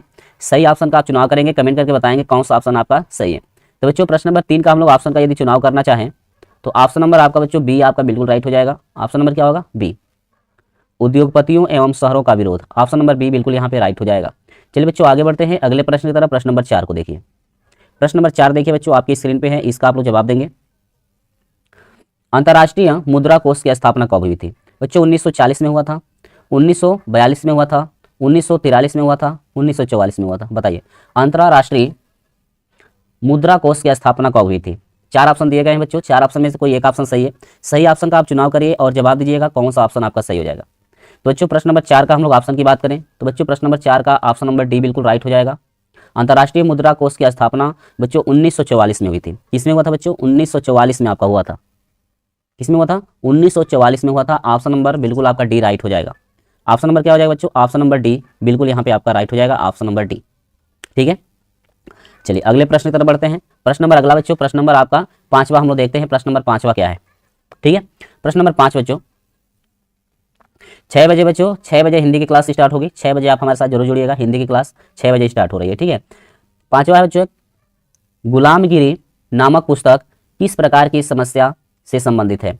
गुलामगिरी नामक जो पुस्तक है बच्चों, किस समस्या प्रकार की पुस्तक जो है बच्चों, किस समस्या से संबंधित है? शिवम शर्मा जी, हाय शिवम शर्मा जी, गुड मॉर्निंग। चलिए, पहला दे रखा है बच्चों जाति व्यवस्था, दूसरा दे रखा है सांप्रदायिक, और तीसरा दे रखा है अस्पृश्यता बाल विवाह। बताइए, 4 ऑप्शन दिए गए हैं। गुलामगिरी नामक पुस्तक किस प्रकार की समस्या से संबंधित है? तो बच्चों ये ऑप्शन नंबर आपका ए बिल्कुल राइट हो जाएगा बच्चों। ऑप्शन नंबर क्या हो जाएगा बच्चों? ऑप्शन नंबर ए आपका बिल्कुल यहाँ पे राइट हो जाएगा। जाति व्यवस्था से जो है कि समस्या से संबंधित है। किस समस्या से संबंधित है? जाति व्यवस्था। गुलामगिरी बच्चों नामक पुस्तक किस प्रकार की समस्या से व्यवस्थित है? तो बच्चों ये हो जाएगा जाति व्यवस्था प्रकार की समस्या से संबंधित है। ऑप्शन नंबर बच्चों आपका यहाँ पे ए बिल्कुल राइट हो जाएगा। ऑप्शन नंबर ए को आप लोग टिक करेंगे। OMR शीट में बच्चों ऑप्शन नंबर ए को आप लोग टिक करेंगे, जाति व्यवस्था पे आधारित है। चलिए बच्चों प्रश्न नंबर 6 की तरफ बढ़ते हैं। प्रश्न नंबर 6 को देखिए। प्रश्न नंबर 6 बच्चों, बेल्जियम की सामुदायिक सरकार में किसके मध्य सत्ता की साझेदारी हुई? बेल्जियम की सामुदायिक सरकार में किसके मध्य सत्ता की साझेदारी हुई थी? बच्चों आपका दिया हुआ है, पहला ऑप्शन है विभिन्न सामाजिक समूहों के मध्य, बी ऑप्शन दिया है बच्चों शासन के विभिन्न अंगों के मध्य, सी ऑप्शन दिया है बच्चों केंद्रीय और राज्य सरकारों के मध्य, और डी ऑप्शन दिया है राज्य सरकार एवं सामुदायिक सरकार के मध्य। तो बच्चों ऑप्शन इसका हम लोग बात करें तो ऑप्शन नंबर बच्चों ऑप्शन नंबर ए बिल्कुल यहाँ पे राइट हो जाएगा। ऑप्शन नंबर ए इसका राइट हो जाएगा, विभिन्न सामाजिक समूहों के मध्य। ठीक है, तो प्रश्न नंबर 6 का ऑप्शन नंबर ए बिल्कुल यहाँ पे राइट हो जाएगा। चलिए बच्चों आगे बढ़ते हैं, प्रश्न नंबर 7 की तरफ देखिए। प्रश्न नंबर 7 देखिए बच्चों, करें महिला आरक्षण अधिनियम 2023 में 33% आरक्षण महिलाओं को निम्नलिखित में से किस संस्था को दिया गया था? 2023 में जो है बच्चों 33% महिलाओं को जो आरक्षण हुआ था किस संस्था ने दिया था? लोकसभा संस्था ने दिया था, विधानसभा ने दिया था बच्चों, दिल्ली विधानसभा ने दिया था, या उपरोक्त सभी? बताइए, 4 ऑप्शन आपके बच्चों दिए गए हैं। 4 ऑप्शन में से कोई आपके एक ऑप्शन सही है। सही ऑप्शन का आप चुनाव करेंगे और बताएंगे कमेंट करके कौन सा ऑप्शन यहाँ पे राइट आ रहा है, कौन सा आपका बच्चों यहाँ पे राइट आंसर हो जाएगा, वो आपको जवाब देना है। ठीक है, 2023 में 33% महिलाओं को आरक्षण जो है बच्चों किस संस्था ने दी थी? तो बच्चों आपका हो जाएगा लोकसभा ने भी दिया था, विधानसभा ने भी दी थी, दिल्ली विधानसभा ने दी थी। तो ऑप्शन नंबर आपका डी सही हो जाएगा। उपरोक्त सभी जो भी यहाँ पे विधानसभा है बच्चों सभी ने दिया था, यानी कि उपरोक्त सभी हो जाएगा। ऑप्शन नंबर डी जो राइट आंसर हो जाएगा। ठीक है बच्चों, चलिए आगे बढ़ते हैं बच्चों, अगले प्रश्न की तरफ बढ़ते हैं। कमेंट करके बताइएगा कि आप लोगों का कितने प्रश्नों में से कितना प्रश्न आपका सही रहा। चलिए यहाँ पर प्रश्न number 8, Rajkumar ji, good morning Rajkumar ji, आपका स्वागत है हमारे चैनल पे। अगला प्रश्न है बच्चों प्रश्न नंबर 8, यहाँ पे देखिए, सांप्रदायिकता की समस्या कब प्रारंभ होती है? ठीक है, सांप्रदायिकता की समस्या कब प्रारंभ होती है? बच्चों आपका ऑप्शन नंबर ए है धर्म को राष्ट्र का आधार मान लिया जाए, बी ऑप्शन है बच्चों किसी धर्म को राजनीतिक से जोड़ दिया जाए, सी ऑप्शन है बच्चों सभी धर्मों का समान आदर किया जाए, और डी ऑप्शन है बच्चों ए और बी, यानी कि धर्म को राष्ट्र का आधार मान लिया जाए और बी ऑप्शन कह रहा है किसी धर्म को राजनीतिक से जोड़ दिया जाए। तो ए और बी आपका दोनों दे रखा है, तो इसमें से ऑप्शन का चुनाव करिए बच्चों। ऑप्शन कौन सा आपका राइट हो जाएगा यहाँ पे? प्रश्न नंबर आपका 8वें का कौन सा ऑप्शन राइट हो जाएगा? ठीक है बच्चों, जितने बच्चों को पता है आप कमेंट करके बताइएगा, और लास्ट में आप लोग कमेंट करके बताइएगा बच्चों कि आपको कितने प्रश्नों में कितना आपका आंसर सही हुआ। कितने प्रश्नों में बच्चों कितना आपका आंसर सही हुआ है आप लास्ट में कमेंट करके बताएंगे, ताकि हमें भी पता चले कि आप लोग का कितना यहाँ पे आंसर राइट आ रहा है। चलिए, शिवम जी कह रहे हैं ऑप्शन नंबर डी।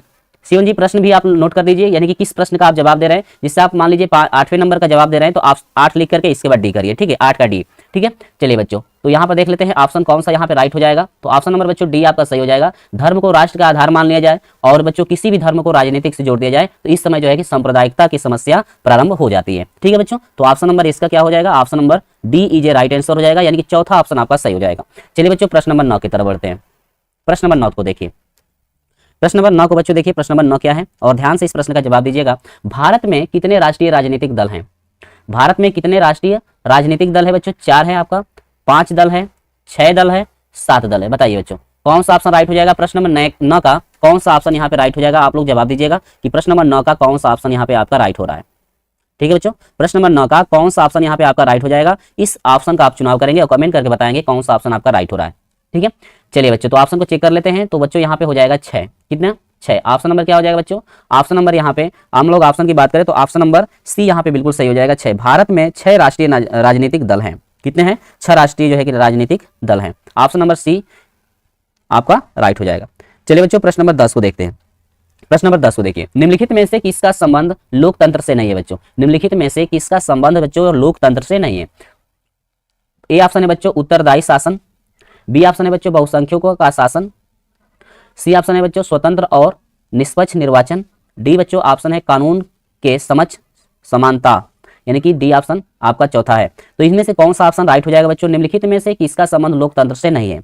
ठीक है, तो ध्यान दीजिए बच्चों, उत्तरदायी शासन से भी लोकतंत्र से संबंध है, और स्वतंत्र और निष्पक्ष निर्वाचन भी है संबंध, और कानून के समक्ष जो है समानता भी संबंध रखता है उससे। लेकिन ऑप्शन नंबर जो बी है बहुसंख्यकों का संबंध जो है लोकतंत्र से आपका नहीं है। किससे संबंध जो है कि यानी बहुसंख्यकों का संबंध शासन जो है संबंध लोकतंत्र से नहीं है। ऑप्शन नंबर बी जो राइट आंसर हो जाएगा। ऑप्शन नंबर बी इसका चुनाव करेंगे आप लोग, ऑप्शन नंबर बी को। चलिए प्रश्न नंबर 11 देखिए। प्रश्न नंबर 11 देखिए बच्चों, प्रश्न नंबर 11 है कि निम्नलिखित में से किस प्रांत में सीढ़ीदार यानी कि जिसको हम लोग कह सकते हैं सोपानी, ठीक है, खेती की जाती है? निम्नलिखित में से किस प्रांत में सोपानी की खेती की जाती है? पहला दे रखा है बच्चों पंजाब, दूसरा दे रखा है बच्चों हरियाणा, तीसरा दे रखा है बच्चों उत्तर प्रदेश के मैदान, और डी ऑप्शन है बच्चों उत्तराखंड। निम्नलिखित में से किस राज्य में प्रांत में यानी किस प्रांत में बच्चों सीढ़ीदार यानी कि सोपानी की खेती की जाती है? कौन सा राज्य है बच्चों? तो ऑप्शन नंबर डी बिल्कुल राइट हो जाएगा। ऑप्शन नंबर क्या हो जाएगा बच्चों? ऑप्शन नंबर डी यहाँ पे राइट हो जाएगा, यानी उत्तराखंड में। उत्तराखंड में बच्चों सोपानी की खेती की जाती है, यानी कि ऑप्शन नंबर डी बिल्कुल यहाँ पे राइट हो जाएगा। प्रश्न नंबर 11 का ऑप्शन नंबर डी। चलिए बच्चों आते हैं प्रश्न नंबर 12 की तरफ। प्रश्न नंबर 12 का जवाब दीजिएगा कौन सा ऑप्शन आपका राइट है? प्रश्न नंबर 12 आपके स्क्रीन पे है। प्रश्न नंबर 12 बच्चों आपके स्क्रीन पे है, इस प्रश्न का आप जवाब दीजिए कौन सा ऑप्शन राइट है। चलिए प्रश्न को भी आप याद करते चलिएगा और वीडियो को लाइक से अपने दोस्तों के साथ जरूर कीजिएगा। चलिए बच्चों पहला प्रश्न नंबर 12 है, भारतीय वन्य जीव यानी कि रक्षण अधिनियम किस वर्ष लागू किया गया था? भारतीय वन्य जीव यानी कि रक्षण जो है अधिनियम किस वर्ष लागू किया गया? 1970 में बच्चों, 1972 में बच्चों, 1974 में, 1976 में। 4 ऑप्शन दिए गए बच्चों, 4 ऑप्शन में से कौन सा ऑप्शन राइट है आप बताइएगा, ठीक है, कमेंट करके बताइए।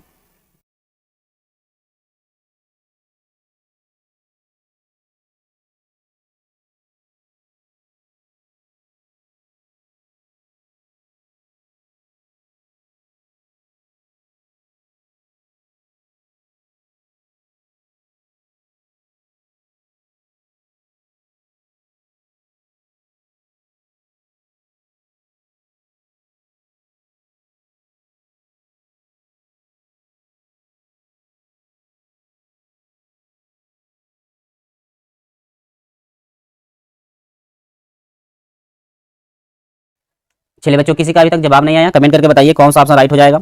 चलिए बच्चों हम लोग ऑप्शन को चेक कर लेते हैं कौन सा ऑप्शन आपका सही हो रहा है। तो बच्चों यहाँ पे हो जाएगा 1972 में। किसमें बच्चों? 1972 में। भारतीय जो रक्षण है, भारतीय जो वन जीव रक्षण है बच्चों, यह जो अधिनियम जो है लागू किया गया था 1972 वर्ष, किस में 1972 में जो है कि लागू किया गया था बच्चों। तो ऑप्शन नंबर बी जो राइट आंसर हो जाएगा, ऑप्शन नंबर बी। सही बच्चों से रिक्वेस्ट है कि आप लोग हमारे चैनल को सब्सक्राइब कर लीजिए, यदि वीडियो अच्छा लग रहा होगा तो। ये पेपर कोड आप देख सकते हैं बच्चों 825 QC ये पेपर कोड है, ठीक है। मैं सभी पेपर कोड को मैं सॉल्व कराऊंगा बच्चों। तो ये पेपर कोड पहला है आपका सेट नंबर 1, ठीक है बच्चों। चलिए तो ऑप्शन नंबर इसका क्या हो जाएगा बच्चों, ऑप्शन नंबर बी आपका हो जाएगा 1972 में। किसमें हो जाएगा बच्चों 1972 में, ऑप्शन नंबर बी आपका बिल्कुल राइट हो जाएगा। ऑप्शन नंबर क्या हो जाएगा बच्चों, ऑप्शन नंबर बी। चलिए बच्चों 13 के प्रश्न नंबर 13 को देख लीजिए, प्रश्न नंबर 13 को देखिए, ठीक है। सभी का ऑप्शन जो है 1972 जो होगा आपका 1972 आपका बिल्कुल राइट हो जाएगा।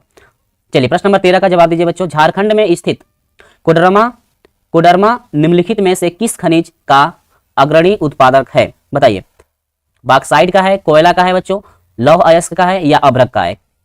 झारखंड में स्थित कोडरमा जो है निम्नलिखित में से किस खनिज का अग्रणी यानी कि उत्पादक है, बताइए। डी।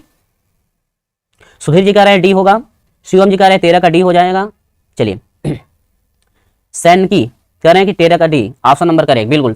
प्रश्न नंबर ऑप्शन नंबर 13 को लॉक किया जाए तो ऑप्शन नंबर बच्चों आपका डी बिल्कुल राइट हो जाएगा, अभ्रक। ऑप्शन नंबर डी हो जाएगा बच्चों अभ्रक। चलिए प्रश्न नंबर जो है बच्चों आपका 14, प्रश्न नंबर 14 का जवाब दीजिएगा। प्रश्न नंबर 14 को देखिए ध्यान से, वीडियो को लाइक शेयर आप लोगों से सभी से रिक्वेस्ट है कि वीडियो को लाइक शेयर कर दीजिएगा।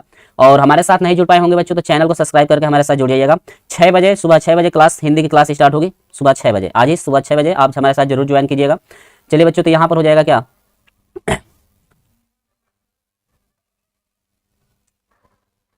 चलिए बच्चों आगे बढ़ते हैं। इसका जवाब दीजिएगा बच्चों, अगले प्रश्न का जवाब आप लोग दीजिएगा। चलिए सी ऑप्शन आ रहा है, सुधीर का ऑप्शन नंबर सी आ रहा है बच्चों। काली मिट्टी के मुख्य रूप से कौन सी फसल उगाई जाती है। काली मिट्टी में मुख्य रूप से बच्चों कौन सी फसल उगाई जाती है। रबर उगाया जाता है बच्चों, मक्का उगाया जाता है, कपास उगाया जाता है और चावल उगाया जाता है, बताइए। चलिए सनकी का ऑप्शन नंबर सी, शिवम कह रहे हैं ऑप्शन नंबर सी, राजकुमार कह रहे हैं ऑप्शन नंबर सी, यानी कि ऑप्शन नंबर सी सभी का आ रहा है। और बच्चे जवाब दीजिए कौन सा ऑप्शन आपका राइट आ रहा है।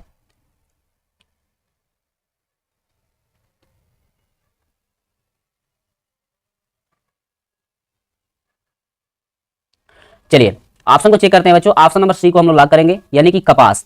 किसकी खेती की जाती है बच्चों, कपास की, कपास उगाया जाता है। चलिए बच्चों प्रश्न नंबर 15 को देखिए, प्रश्न नंबर 15 का जवाब दीजिए बच्चों। कह रहे हैं कि निम्नलिखित में से कौन सा राज्य हजारी विजयपुरी जगदीशपुर और पाइपलाइन से नहीं जुड़ा है, बताइए। मध्य प्रदेश, गुजरात है बच्चों, महाराष्ट्र है और उत्तर प्रदेश है, बताइए। निम्नलिखित में से कौन सा राज्य जो है बच्चों हजीरा विजयपुर जगदीशपुर पाइपलाइन से नहीं जुड़ा है। मध्य प्रदेश है, गुजरात है, महाराष्ट्र है और उत्तर प्रदेश है। शिवम शर्मा जी, शिवम नाम है, अच्छा। चलिए राजकुमार का ए आ रहा है, मध्य प्रदेश का रहे हैं। राजकुमार जी कृपया करके आप प्रश्न नंबर 15 का ए, ऐसे 15 नंबर ए ऐसे करके आप लोग जवाब दीजिएगा। साथ में प्रश्न भी आप लोग दीजिए ताकि पता चले कौन सा ऑप्शन आपका राइट यहाँ पे आ रहा है, ठीक है। चलिए इतने लोग जुड़े हुए हैं, कम से कम वीडियो को लाइक शेयर भी तो कर दीजिए अपने दोस्तों के साथ। तो बच्चों यहाँ पे मध्य प्रदेश दिया है, गुजरात, महाराष्ट्र और उत्तर प्रदेश। तो बच्चों यहाँ पे ऑप्शन नंबर सी को हम लोग लॉक करेंगे। ऑप्शन नंबर सी यानी कि महाराष्ट्र जो है बच्चों ये पाइपलाइन से जुड़ा नहीं है, ठीक है। ऑप्शन नंबर सी, प्रश्न नंबर 15 का ऑप्शन नंबर सी यहाँ पे राइट हो जाएगा। चलिए बच्चों प्रश्न नंबर 16 की तरफ बढ़ते हैं। प्रश्न नंबर 16 को देखिए, करे किसी देश का विकास किस आधार पर निर्धारित किया जा सकता है, बताइए। किसी देश, कोई भी देश है बच्चों, उसका विकास किस आधार पर जो है कि निर्धारित किया जा सकता है बच्चों। आप पहला ऑप्शन है बच्चों प्रति व्यक्ति आय पर, औसत साक्षरता पर बच्चों और स्वास्थ्य स्थिति पर बच्चों, उपरोक्त सभी, बताइए। 4 ऑप्शन दिए गए हैं बच्चों, देखते हैं कितने लोगों का ऑप्शन नंबर सही है। सर क्वेश्चन नहीं दिख, अच्छा क्वेश्चन नहीं दिख रहा है। ओ प्रश्न नंबर 14 से ही क्वेश्चन नहीं दिख रहा है। 1 मिनट थोड़ा समय आप लोग वेट कर लीजिए। चलिए अब बता दीजिए क्वेश्चन आपको दिख रहा है ना। चलिए प्रश्न नंबर हम लोग 14 कर लिए थे, 15 का ऑप्शन चेक कर, आप 15 का ऑप्शन देख लीजिए। प्रश्न नंबर 15 का ऑप्शन देख लीजिएगा, थोड़ा सा नेटवर्क प्रॉब्लम की वजह से। प्रश्न नंबर 15 का ऑप्शन नंबर सी था बच्चों। प्रश्न नंबर 16 का ऑप्शन चेक कर लीजिए। प्रश्न नंबर 16 का ऑप्शन हम लोग देखेंगे, किसी देश का विकास किस आधार पर निर्धारित किया जा सकता है बच्चों। प्रति व्यक्ति आय पर, औसत साक्षरता पर बच्चों, और सी ऑप्शन है बच्चों स्वास्थ्य स्थिति पर, और डी ऑप्शन है बच्चों उपरोक्त स्थिति, बताइए। उपरोक्त स्थिति सभी यानी कि उपरोक्त सभी स्थिति, बताइए बच्चों। ऑप्शन नंबर डी इसका राइट हो जाएगा। ऑप्शन नंबर डी आप लोग टिक करेंगे, ऑप्शन नंबर डी, ठीक है, उपरोक्त सभी। तो ऑप्शन नंबर डी बिल्कुल राइट हो जाएगा। यहाँ पे आगे बढ़ते हैं बच्चों, प्रश्न नंबर 17 की तरफ बढ़िए। प्रश्न नंबर 17 का जवाब दीजिएगा आप लोग कि प्रश्न नंबर 17 का कौन सा ऑप्शन सही है, ठीक है। कह रहा है कि दुग्ध उत्पादन किस दुग्ध यानी कि दूध का उत्पादन जो बच्चों प्रक्रिया जो होती है को किस क्षेत्र में सम्मिलित किया जाता है? दुग्ध यानी कि दूध उत्पादन क्रिया को किस क्षेत्र में सम्मिलित किया जाता है? प्राथमिक क्षेत्र में बच्चों, द्वितीय क्षेत्र में, तृतीय क्षेत्र में या चतुर्थ क्षेत्र में? बताइए, दूध उत्पादन जो है किस क्षेत्र में सम्मिलित किया जाता है?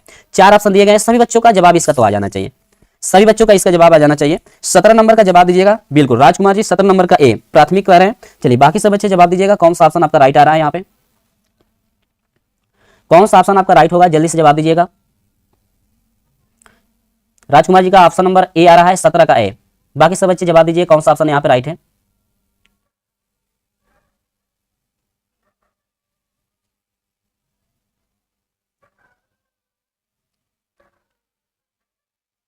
चलिए ऑप्शन को बच्चों हम लोग चेक कर लेते हैं, ऑप्शन कौन सा हम लोग का राइट है। 17 नंबर प्रश्न बच्चों प्राथमिक, क्या किसके अंतर्गत आता है बच्चों? प्राथमिक क्षेत्र के अंतर्गत आता है। ऑप्शन नंबर बच्चों आपका ए बिल्कुल राइट हो जाएगा, प्राथमिक। ठीक है, सैनिक का ऑप्शन नंबर ए, बिल्कुल जितने लोग ऑप्शन नंबर ए आ रहा है बिल्कुल आप लोग का ऑप्शन यहाँ पे राइट है बच्चों।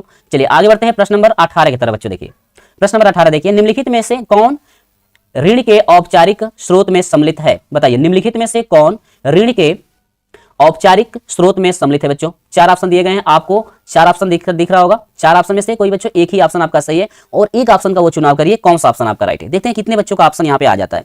ये तो सभी को पता होगा, ये सभी को पता होगा कि निम्नलिखित में से जो भी ऑप्शन दिया गया है कौन ऋण के औपचारिक स्रोत में आता है। किससे आप कर्ज ले सकते हैं, किससे कर्ज ले सकते हैं वो आप बताइए। बैंक से, साहूकार से बच्चों, नियोक्ता से, व्यापारी से। ठीक है, 4 ऑप्शन दिया गया है, देखते हैं कितने लोग का ऑप्शन सही आ रहा है। चलिए 18 नंबर का जवाब दीजिए बच्चों, 18 नंबर का कौन सा ऑप्शन राइट हो जाएगा? 18 नंबर का कौन सा ऑप्शन राइट हो जाएगा? यहां पे आप लोग जवाब देंगे 18 नंबर का कौन सा ऑप्शन। चलिए राजकुमार कह रहे हैं 18 का ऑप्शन नंबर ए, बैंक बता रहे हैं। बाकी सब बच्चे बताइए, आप लोग बताइए कौन सा ऑप्शन यहां पे राइट होगा। चलिए सुधीर जी कह रहे हैं ऑप्शन नंबर ए, ठीक है आपका भी ऑप्शन नंबर ए आ रहा है। चलिए और बताइए, और कोई है तो बताइए कौन सा ऑप्शन आपका राइट हो रहा है। चलिए बच्चों ऑप्शन को हम लोग चेक करते हैं। चलिए सैनिक का ऑप्शन नंबर ए, शिवम कह रहे हैं ऑप्शन नंबर ए, बिल्कुल बिल्कुल। चलिए सही बच्चों का ऑप्शन नंबर ए आ रहा है, तो हमारे तरफ से भी ऑप्शन नंबर ए ही सही होना चाहिए, क्योंकि ज्यादा बच्चों का ऑप्शन नंबर ए आ रहा है तो ऑप्शन नंबर ए ही को हम लोग टिक करेंगे, क्योंकि सभी बच्चे तो गलत बता नहीं सकते हैं। चलिए बच्चों तो ऑप्शन नंबर ए को हम लोग टिक करेंगे। बैंक से हम लोग जो है कि ऋण के औपचारिक स्रोत के शामिल हैं। ठीक है, यानी कि करें कि निम्नलिखित में से कौन ऋण के औपचारिक स्रोत में शामिल है बच्चों, तो ये होगा बैंक। ऑप्शन नंबर ए बिल्कुल आपका राइट हो जाएगा। चलिए बच्चों प्रश्न नंबर 19 को देख लीजिए। भारत में कौन केंद्रीय सरकार की तरफ से करेंसी नोट जारी करता है? बताइए, भारत में कौन केंद्रीय सरकार की तरफ से बच्चों करेंसी नोट जारी करता है? भारतीय रिजर्व बैंक जारी करता है बच्चों, भारत सरकार जारी करती है, और राज्य सरकार जारी करती है, या राज्यपाल जारी करता है? बताइए बताइए बच्चों, भारत में कौन केंद्रीय सरकार की तरफ से करेंसी नोट जारी किया जाता है? Currency note.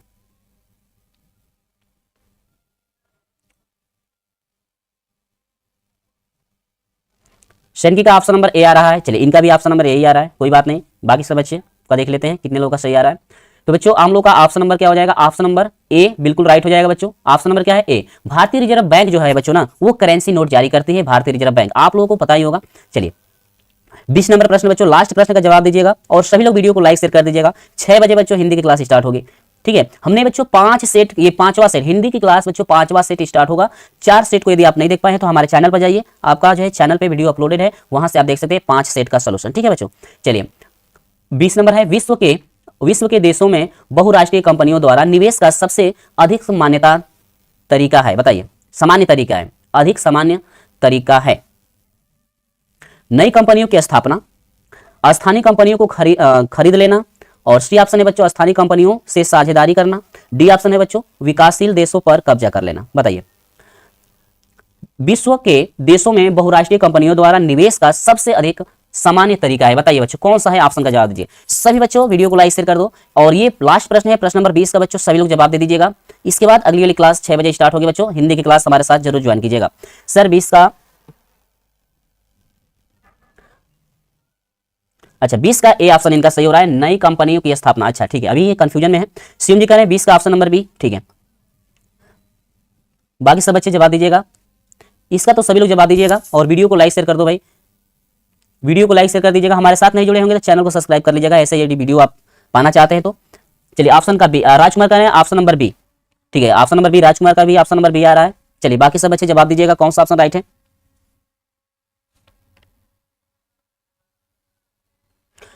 चलिए ऑप्शन को चेक करते हैं बच्चों। तो ऑप्शन नंबर यहाँ पे हमारा बी बिल्कुल राइट हो जाएगा। ऑप्शन नंबर बी, स्थानीय कंपनियों को क्या करना बच्चों, खरीद लेना। ऑप्शन नंबर बी यहाँ पे बिल्कुल राइट हो जाएगा प्रश्न नंबर 20 का।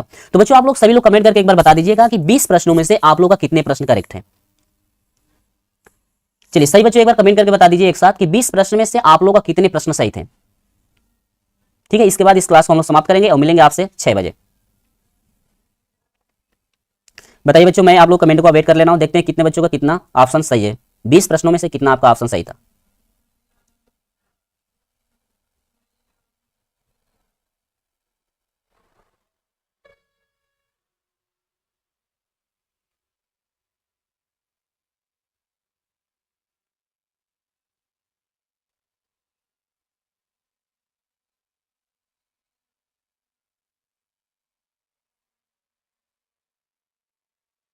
विकल्प चुनकर OMR उत्तर पत्रक पर चिन्हित करें। ठीक है, आपको ये OMR शीट आपको मिलेगा। ठीक है, उसी पे आपको जो है कि टिक करना है। कैसे भरना है उसके लिए एक अलग से वीडियो में बना दूंगा। ठीक है, पहला क्वेश्चन क्या है, ध्यान दीजिएगा। पहला प्रश्न ये है, पहला प्रश्न है बच्चों की 1700, पहला प्रश्न है कि 1789 में फ्रांस में राष्ट्रवाद के प्रथम अभिव्यक्ति का क्या परिणाम हुआ। पहला है फ्रांस की क्रांति, नेपोलियन का उदय, सी है ऑप्शन जर्मनी का एकीकरण, और डी है ऑप्शन निरंकुश राजतंत्र का प्रारंभ। तो बच्चों यहाँ पर आपका हो जाएगा ऑप्शन नंबर, आपका हो जाएगा ए, फ्रांस की क्रांति। क्या होता, फ्रांस की क्रांति, फ्रांस की क्या होता, क्रांति। और जो आप इसके लिए बात करें तो 1789 की फ्रांस की जो क्रांति हुई थी को विश्व इतिहास में राष्ट्रवाद की पहली स्पष्ट अभिव्यक्ति माना जाता है। इसे राजतंत्र से सत्ता छीनकर फ्रांसीसी नागरिकों के समूह को हस्तांतरित कर दी थी। ठीक है, तो ऑप्शन नंबर ए आपका बिल्कुल सही हो जाएगा। चलिए आगे बढ़ते हैं, प्रश्न नंबर आपका 2, प्रश्न नंबर 2 के बारे में देखते हैं। प्रश्न नंबर 2 क्या है, जर्मनी की एकीकरण के प्रमुख भूमिका किसने दी थी। हिटलर ने दिया था, बिस्मार्क ने दिया था, मुसोलिनी ने दिया था, गैरीबाल्डी ने दिया था। यानी कि जर्मनी की एकीकरण की प्रमुख भूमिका की थी, भूमिका किसकी थी।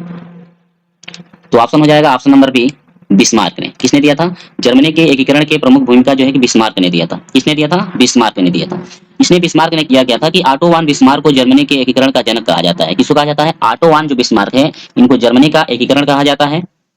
इन्होंने रक्त और लौह की नीति अपनाकर फ्रांस के नेतृत्व में जर्मनी का एकीकरण पूरा किया था। ठीक है, तो ये हो जाएंगे क्या, ऑप्शन नंबर बिस्मार्क हो जाएंगे। ठीक है, चलिए प्रश्न नंबर 3 की तरफ हम बढ़ते हैं। प्रश्न नंबर 3 क्या है, ध्यान दीजिए। प्रश्न नंबर 3,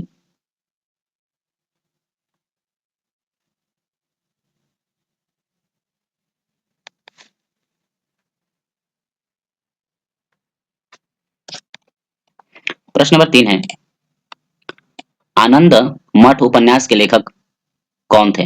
आनंद मठ उपन्यास के लेखक कौन थे, बंकिम चंद्र चटर्जी, रविंद्रनाथ टैगोर, शरत चंद्र चटर्जी, विवेकानंद।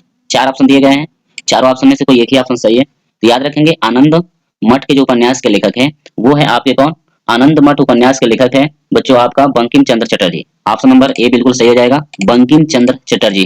कौन है, Bankim Chandra Chatterjee. Option number A बिल्कुल यहाँ पे सही हो जाएगा।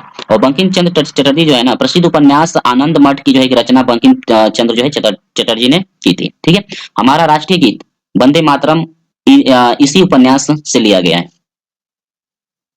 आनंद मठ का जो रचना है बंकिम चंद्र चटर्जी ने की थी, और इसी से ही जो है वंदे मातरम का जो है कि उपन्यास, इसी उपन्यास से जो है वंदे मातरम को लिया गया है। बंकिम चंद्र चटर्जी जो है उपन्यास जो है आनंद मठ है इसके लेखक है, और इसी से आनंद मठ के जो है कि उपन्यास जो है कि इसका वंदे मातरम को लिया गया है। तो प्रश्न नंबर 3 आपका कंप्लीट हो गया है। आगे बढ़ते हैं प्रश्न नंबर 4 की तरफ। प्रश्न नंबर 4 है, महामंदी का सबसे बुरा असर पड़ा। महामंदी का सबसे बुरा असर किस पे पड़ा, परिवहन पर, कृषि क्षेत्र पर पड़ा, या तकनीकी पर पड़ा, या उपयुक्त में से किसी पर नहीं पड़ा। उपयुक्त में से किसी पर नहीं पड़ा, बताइएगा। तो बच्चों याद रखिएगा प्रश्न नंबर 4 जो आपका है, ये जो है आपका 1929 की महामंदी का सबसे विनाशकारी प्रभाव कृषि क्षेत्र पर पड़ा था। किस पे पड़ा था, कृषि क्षेत्र पर। महामंदी का सबसे बुरा असर किस पे पड़ा था, कृषि क्षेत्र पर पड़ा था। ठीक है, औद्योगिक उत्पादों की तुलना में कृषि उत्पादों की कीमतें बहुत अधिक गिर गई थी और काफी समय तक कम बनी रही। ठीक है, तो ये किस पे पड़ा था, सबसे बुरा असर इसका किस पे पड़ा था, कृषि क्षेत्र पर। किस क्षेत्र पर, कृषि क्षेत्र पर। तो ऑप्शन नंबर बी आपका बिल्कुल सही हो जाएगा। प्रश्न नंबर 5 क्या है, ध्यान दीजिए। प्रश्न नंबर 5 है, अंतर्राष्ट्रीय मुद्रा कोष की स्थापना कहाँ पर की गई थी? फ्रांस में की गई थी, इटली में की गई थी, संयुक्त राज्य अमेरिका में की गई थी, ब्रिटेन में किया गया था। अंतर्राष्ट्रीय मुद्रा कोष की स्थापना कहाँ की गई थी, बताइए।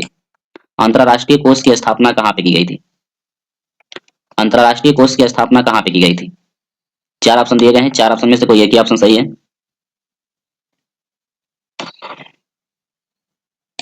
ठीक है, तो याद रखिएगा बच्चों, ये अंतर्राष्ट्रीय जो है मुद्रा कोष की स्थापना जो है संयुक्त राज्य अमेरिका में किया गया था। किसमें किया गया था? संयुक्त राज्य अमेरिका में किया गया था।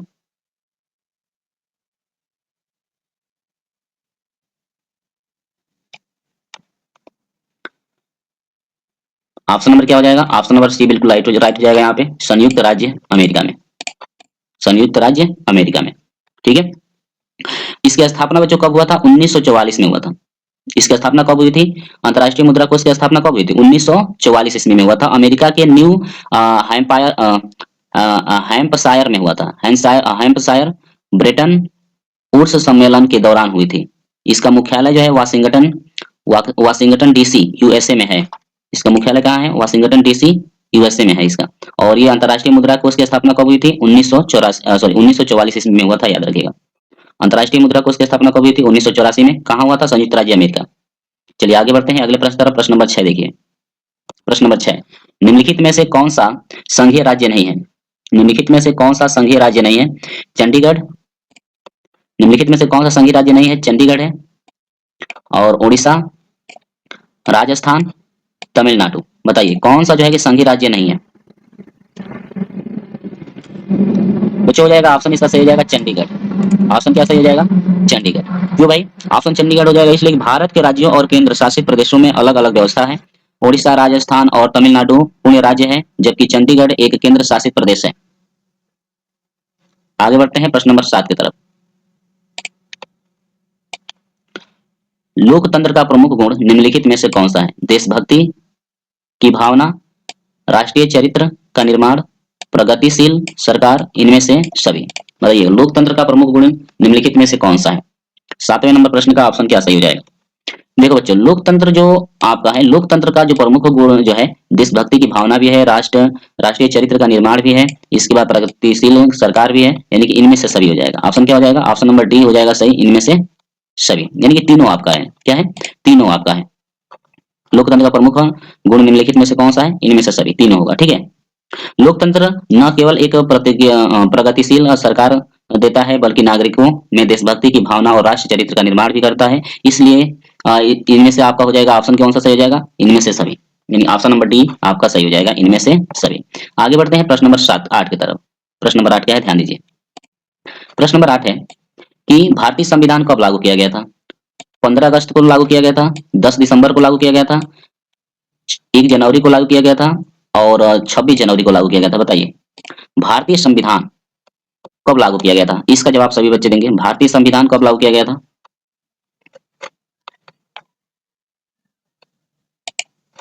भारतीय संविधान कब लागू किया गया था?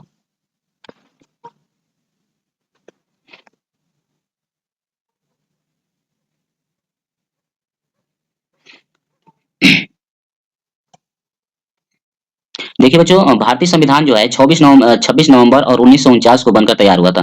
तैयार कब हुआ था? 26 नवंबर 1900 जो है कि 49 को बनकर ये तैयार हुआ था। लेकिन तैयार जब हुआ था ये 19 नवंबर जो है कि 26 नवंबर 1900 जो है कि 49 में जो है बनकर जब तैयार हुआ था, तो लेकिन इसे पूर्ण रूप से जो है 26 जनवरी 1950 को लागू किया गया था। कब लागू किया गया था? 26 जनवरी 1950 को लागू किया गया था। बनकर कब तैयार हुआ था? 26 नवंबर 1949 को ये बनकर तैयार हुआ था, और लागू हुआ था 26 जनवरी 1950 को लागू हुआ था। ठीक है, जिसको हम लोग जो है किसके रूप में मनाते हैं? गणतंत्र दिवस के रूप में मनाते हैं। किसके रूप में मनाते हैं बच्चों? गणतंत्र दिवस के रूप में मनाते हैं। चलिए, तो ऑप्शन नंबर क्या हो जाएगा? डी आपका बिल्कुल सही हो जाएगा। ऑप्शन नंबर क्या हो गया होगा? ऑप्शन नंबर डी बिल्कुल आपका सही हो जाएगा। ऑप्शन नंबर क्या होगा? डी। 26 जनवरी को जो है कि इसको जो है कि लागू कर दिया गया था। लेकिन बनकर कब तैयार हुआ था बच्चों? बनकर तैयार हुआ था 26 नवंबर को बनकर तैयार हुआ था, और 26 जनवरी को जो है कि ये लागू कर दिया गया था। तो याद रखिएगा ऑप्शन नंबर डी बिल्कुल यहाँ पे सही है। ऑप्शन नंबर डी बिल्कुल यहाँ पे सही है। आगे बढ़ते हैं प्रश्न नंबर 10 न की तरफ। प्रश्न नंबर 9,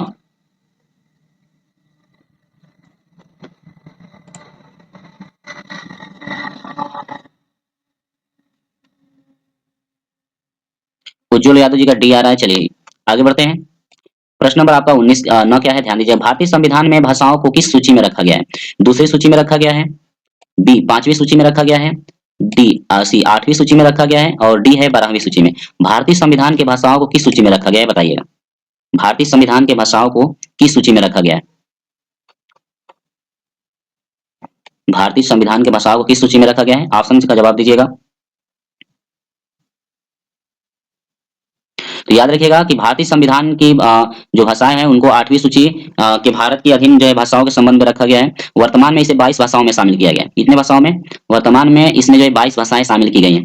भारतीय संविधान की भाषाओं में जो है 22 भाषाएं शामिल की गई हैं, जबकि इसको जो है कि किस सूची में रखा गया है? इसको जो है कि 8वीं सूची के अंतर्गत रखा गया है। किस सूची के अंतर्गत? 8वीं सूची के। तो ऑप्शन नंबर आपका 9 बिल्कुल सही हो जाएगा, सॉरी ऑप्शन नंबर सी बिल्कुल सही हो जाएगा, 8वीं सूची। प्रश्न नंबर 9 का क्या हो जाएगा? 8वीं सूची के अंतर्गत रखा गया। इसमें शामिल कितनी भाषाएं की गई है बच्चों? 22 भाषाएं शामिल की गई हैं, ध्यान दीजिएगा। भारतीय संविधान में भाषाओं की कुल कितनी संख्या है? 22। आगे बढ़ते हैं प्रश्न नंबर 10 की तरफ। प्रश्न नंबर 10 देखिए। चलिए प्रश्न नंबर 10। प्रश्न नंबर 10 क्या है, ध्यान दीजिएगा। कह रहे हैं कि निम्नलिखित में से कौन सा विषय राज्य सूची से संबंधित है? निम्नलिखित में से कौन सा विषय राज्य सूची से संबंधित है?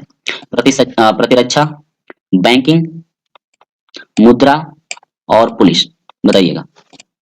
चार ऑप्शन में से कौन सा ऑप्शन सही हो जाएगा? प्रश्न नंबर 10 का, प्रश्न नंबर 10 का चार ऑप्शन में से कौन सा ऑप्शन सही हो जाएगा?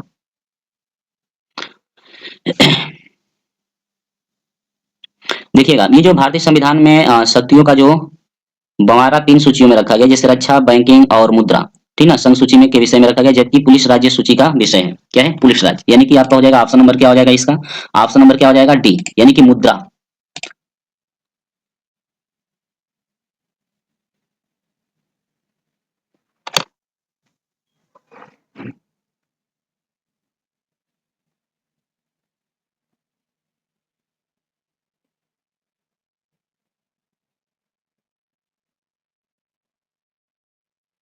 सॉरी, ऑप्शन नंबर इसमें डी, ऑप्शन नंबर क्या हो जाएगा? D, police. ऑप्शन नंबर क्या हो जाएगा? डी यहाँ पे सही हो जाएगा, पुलिस। यानी कि निम्नलिखित में से कौन सा विषय राज्य सूची से संबंधित है? पुलिस। आगे बढ़ते हैं अगले प्रश्न पर। प्रश्न नंबर 11 देखिए। प्रश्न नंबर 11 है कि रबी की फसलों में बोने का समय क्या होता है? जून से जुलाई, अक्टूबर दिसंबर, और मार्च और मई, डी ऑप्शन है अगस्त अक्टूबर। बताइएगा कौन सा ऑप्शन सही हो जाएगा? रबी की फसल बोने का समय क्या होता है? रबी की फसल बोने का समय क्या होता है?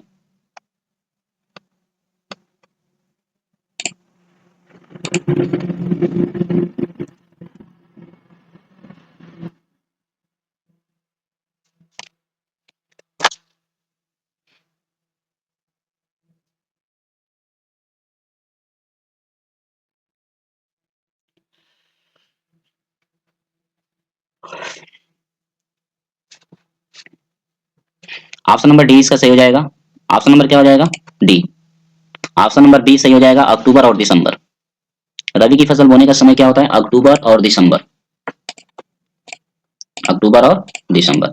चलिए ऑप्शन नंबर बी आपका बिल्कुल सही हो जाएगा। इसका ऑप्शन नंबर क्या हो जाएगा? बी। आगे बढ़ते हैं प्रश्न नंबर 12 की तरफ। निम्नलिखित में से कौन सा ऊर्जा खनिज नहीं है? लौह अयस्क, कोयला, प्राकृतिक गैस, यूरेनियम। बताइए लौह गैस कौन सा नहीं है? इसमें खनिज सॉरी, निम्नलिखित में से कौन सा ऊर्जा खनिज नहीं है? लौह अयस्क है, कोयला, प्राकृतिक गैस और यूरेनियम। निम्नलिखित में से कौन सा ऊर्जा खनिज नहीं है? वो ऑप्शन याद रखेंगे। ऑप्शन को हम लोग चेक करते हैं। ऑप्शन नंबर सी बिल्कुल राइट हो जाएगा, प्राकृतिक गैस। क्या हो जाएगा? प्राकृतिक गैस। चलिए आगे बढ़ते हैं प्रश्न नंबर 13 की तरफ। प्रश्न नंबर 13 है, कृषि का आर्थिक क्षेत्र है। कृषि का आर्थिक क्षेत्र है प्राथमिक, द्वितीयक, तृतीयक, इसके बाद आपका चतुर्थक। कृषि का आर्थिक क्षेत्र कौन है? प्रश्न नंबर 13, ऑप्शन नंबर ए बिल्कुल राइट हो जाएगा, प्राथमिक। क्या हो जाएगा? प्राथमिक। कृषि का आर्थिक क्षेत्र क्षेत्र कौन है? प्राथमिक। ऑप्शन नंबर ए बिल्कुल आपका सही हो जाएगा। आगे बढ़ते हैं प्रश्न नंबर 144 की तरफ, 114 की तरफ। कह रहा है कि निम्न में गैर परंपरागत ऊर्जा का साधन है खनिज तेल, कोयला, प्राकृतिक गैस, सौर ऊर्जा। बताइए इनमें से कौन सा ऑप्शन सही होगा?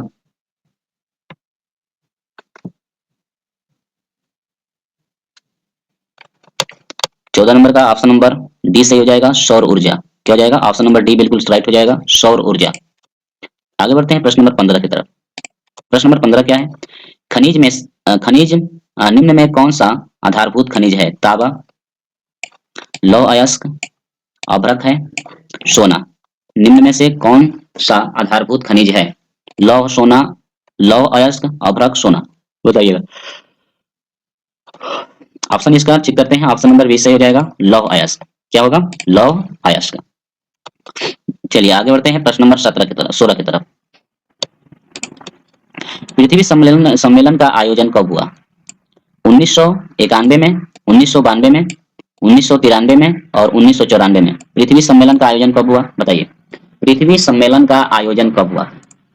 बच्चों पृथ्वी सम्मेलन का आयोजन कब हुआ था? पृथ्वी सम्मेलन का आयोजन कब हुआ था?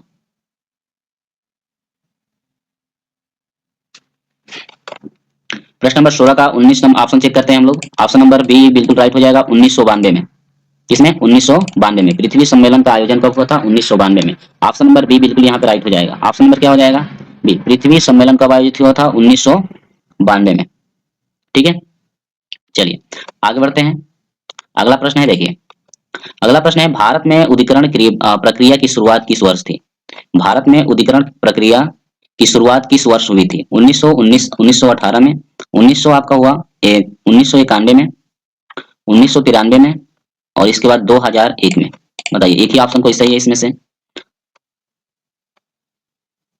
17 नंबर का ऑप्शन नंबर आपका हो जाएगा बी, बिल्कुल राइट हो जाएगा, 1991 में। यानी कि भारत में उदारीकरण प्रक्रिया की शुरुआत 1991 वर्ष में हुई थी, 1991। ऑप्शन नंबर हो जाएगा बी। ऑप्शन नंबर क्या हो जाएगा? बी। चलिए 17 नंबर कंप्लीट हुआ, 18 उन नंबर की तरफ बढ़ते हैं। कौन सा नंबर? 18 नंबर। देखिए 18 नंबर क्या है, ध्यान दीजिएगा। 18 नंबर प्रश्न है कि निम्न में से कौन सा जैव संसाधन है? निम्न में से कौन सा आपका जैव संसाधन है? लौह है, तांबा है, इसके बाद मत्स्य पालन है यानी कि उद्योग, और चट्टान है। निम्न में से कौन सा जैव संसाधन है? 18 नंबर प्रश्न का ऑप्शन क्या हो जाएगा? ऑप्शन नंबर यहाँ पे सी सही हो जाएगा, उद्योग। क्या हो जाएगा? उद्योग, मत्स्य पालन उद्योग, मत्स्य पालन उद्योग। ऑप्शन नंबर आपका क्या हो जाएगा? सी बिल्कुल आपका सही हो जाएगा, 18 नंबर का ऑप्शन नंबर सी। चलिए आगे बढ़ते हैं अगले प्रश्न तरफ। प्रश्न नंबर 19 ध्यान दीजिएगा। निम्न में से किस वर्ष में बांग्लादेश ग्रामीण बैंक की शुरुआत हुई थी? निम्न में से किस वर्ष में बांग्लादेश ग्रामीण बैंक की शुरुआत हुई थी? 1969 में, 1970 में, 1979 में, 1967 में। बताइए किस वर्ष जो है बांग्लादेश ग्रामीण बैंक की शुरुआत हुई थी? 19 नंबर प्रश्न का कौन सा ऑप्शन सही हो जाएगा?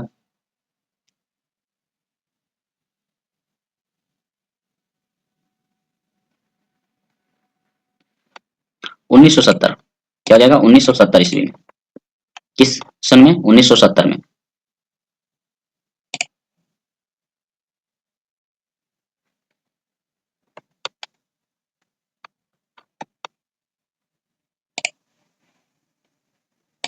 चलिए आगे बढ़ते हैं प्रश्न नंबर 20 की तरफ। लास्ट प्रश्न है, इसका जवाब दीजिएगा। किस देश का विकास आधारित है प्रति व्यक्ति आय पर, औसत साक्षरता पर, दर पर, इसके बाद लोगों की व्यवस्था स्थिति पर, उपयुक्त में से सभी? उपयुक्त में से सभी। बताइए कौन सा ऑप्शन सही हो जाएगा? किस किसी देश का विकास आधारित है, किस पे आधारित है? किसी देश का विकास जो होता है ना, वो किस पे आधारित है? बताइए। लास्ट प्रश्न है, इसके बाद अगली वाली क्लास आपको जो है पार्ट 2 आपको मिलेगी अगले प्रश्न से। ये तो आपके प्रश्न नंबर 20 तक कंप्लीट कराए गए हैं।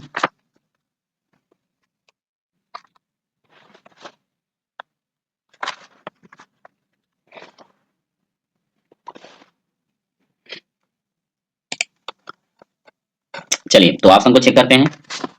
ऑप्शन नंबर बिल्कुल आपका बी सही, डी सही हो जाएगा, उपयुक्त में से सभी। उपयुक्त में से सभी यानी किसी भी देश का जो विकास होता है वो आधारित होता है प्रति व्यक्ति आय पर भी आधारित होता है, प्रति व्यक्ति आय पर भी आधारित होता है, औसत साक्षरता पर भी आधारित होता है, लोगों की व्यवस्था स्थिति पर भी आधारित होता है। तो इसका क्या हो जाएगा? ऑप्शन नंबर जो है कि आपका डी सही हो जाएगा।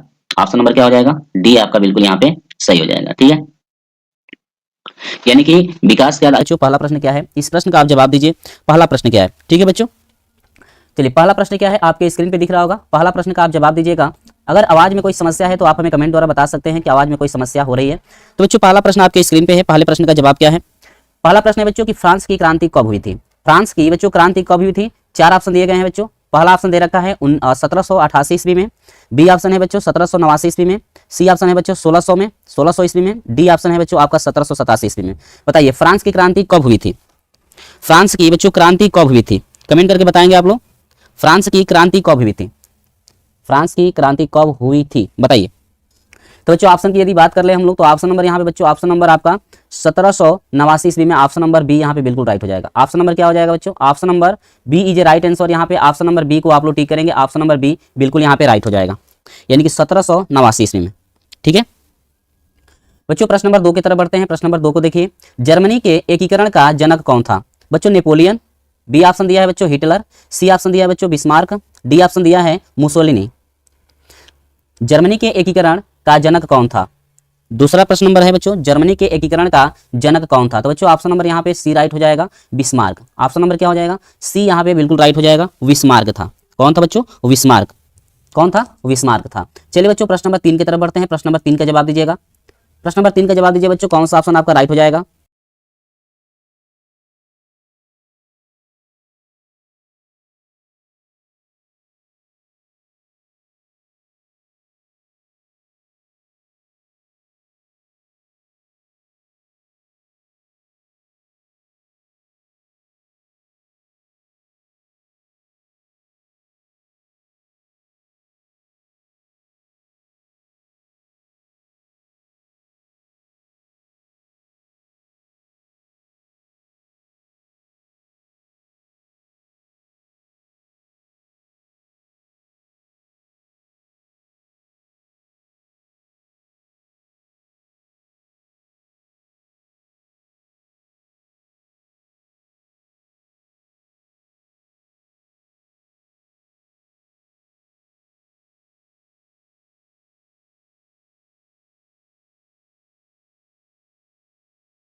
तो बच्चों आज की क्लास यहीं पे समाप्त होती है। मिलते हैं अगले वीडियो में, तब तक के लिए जय हिंद।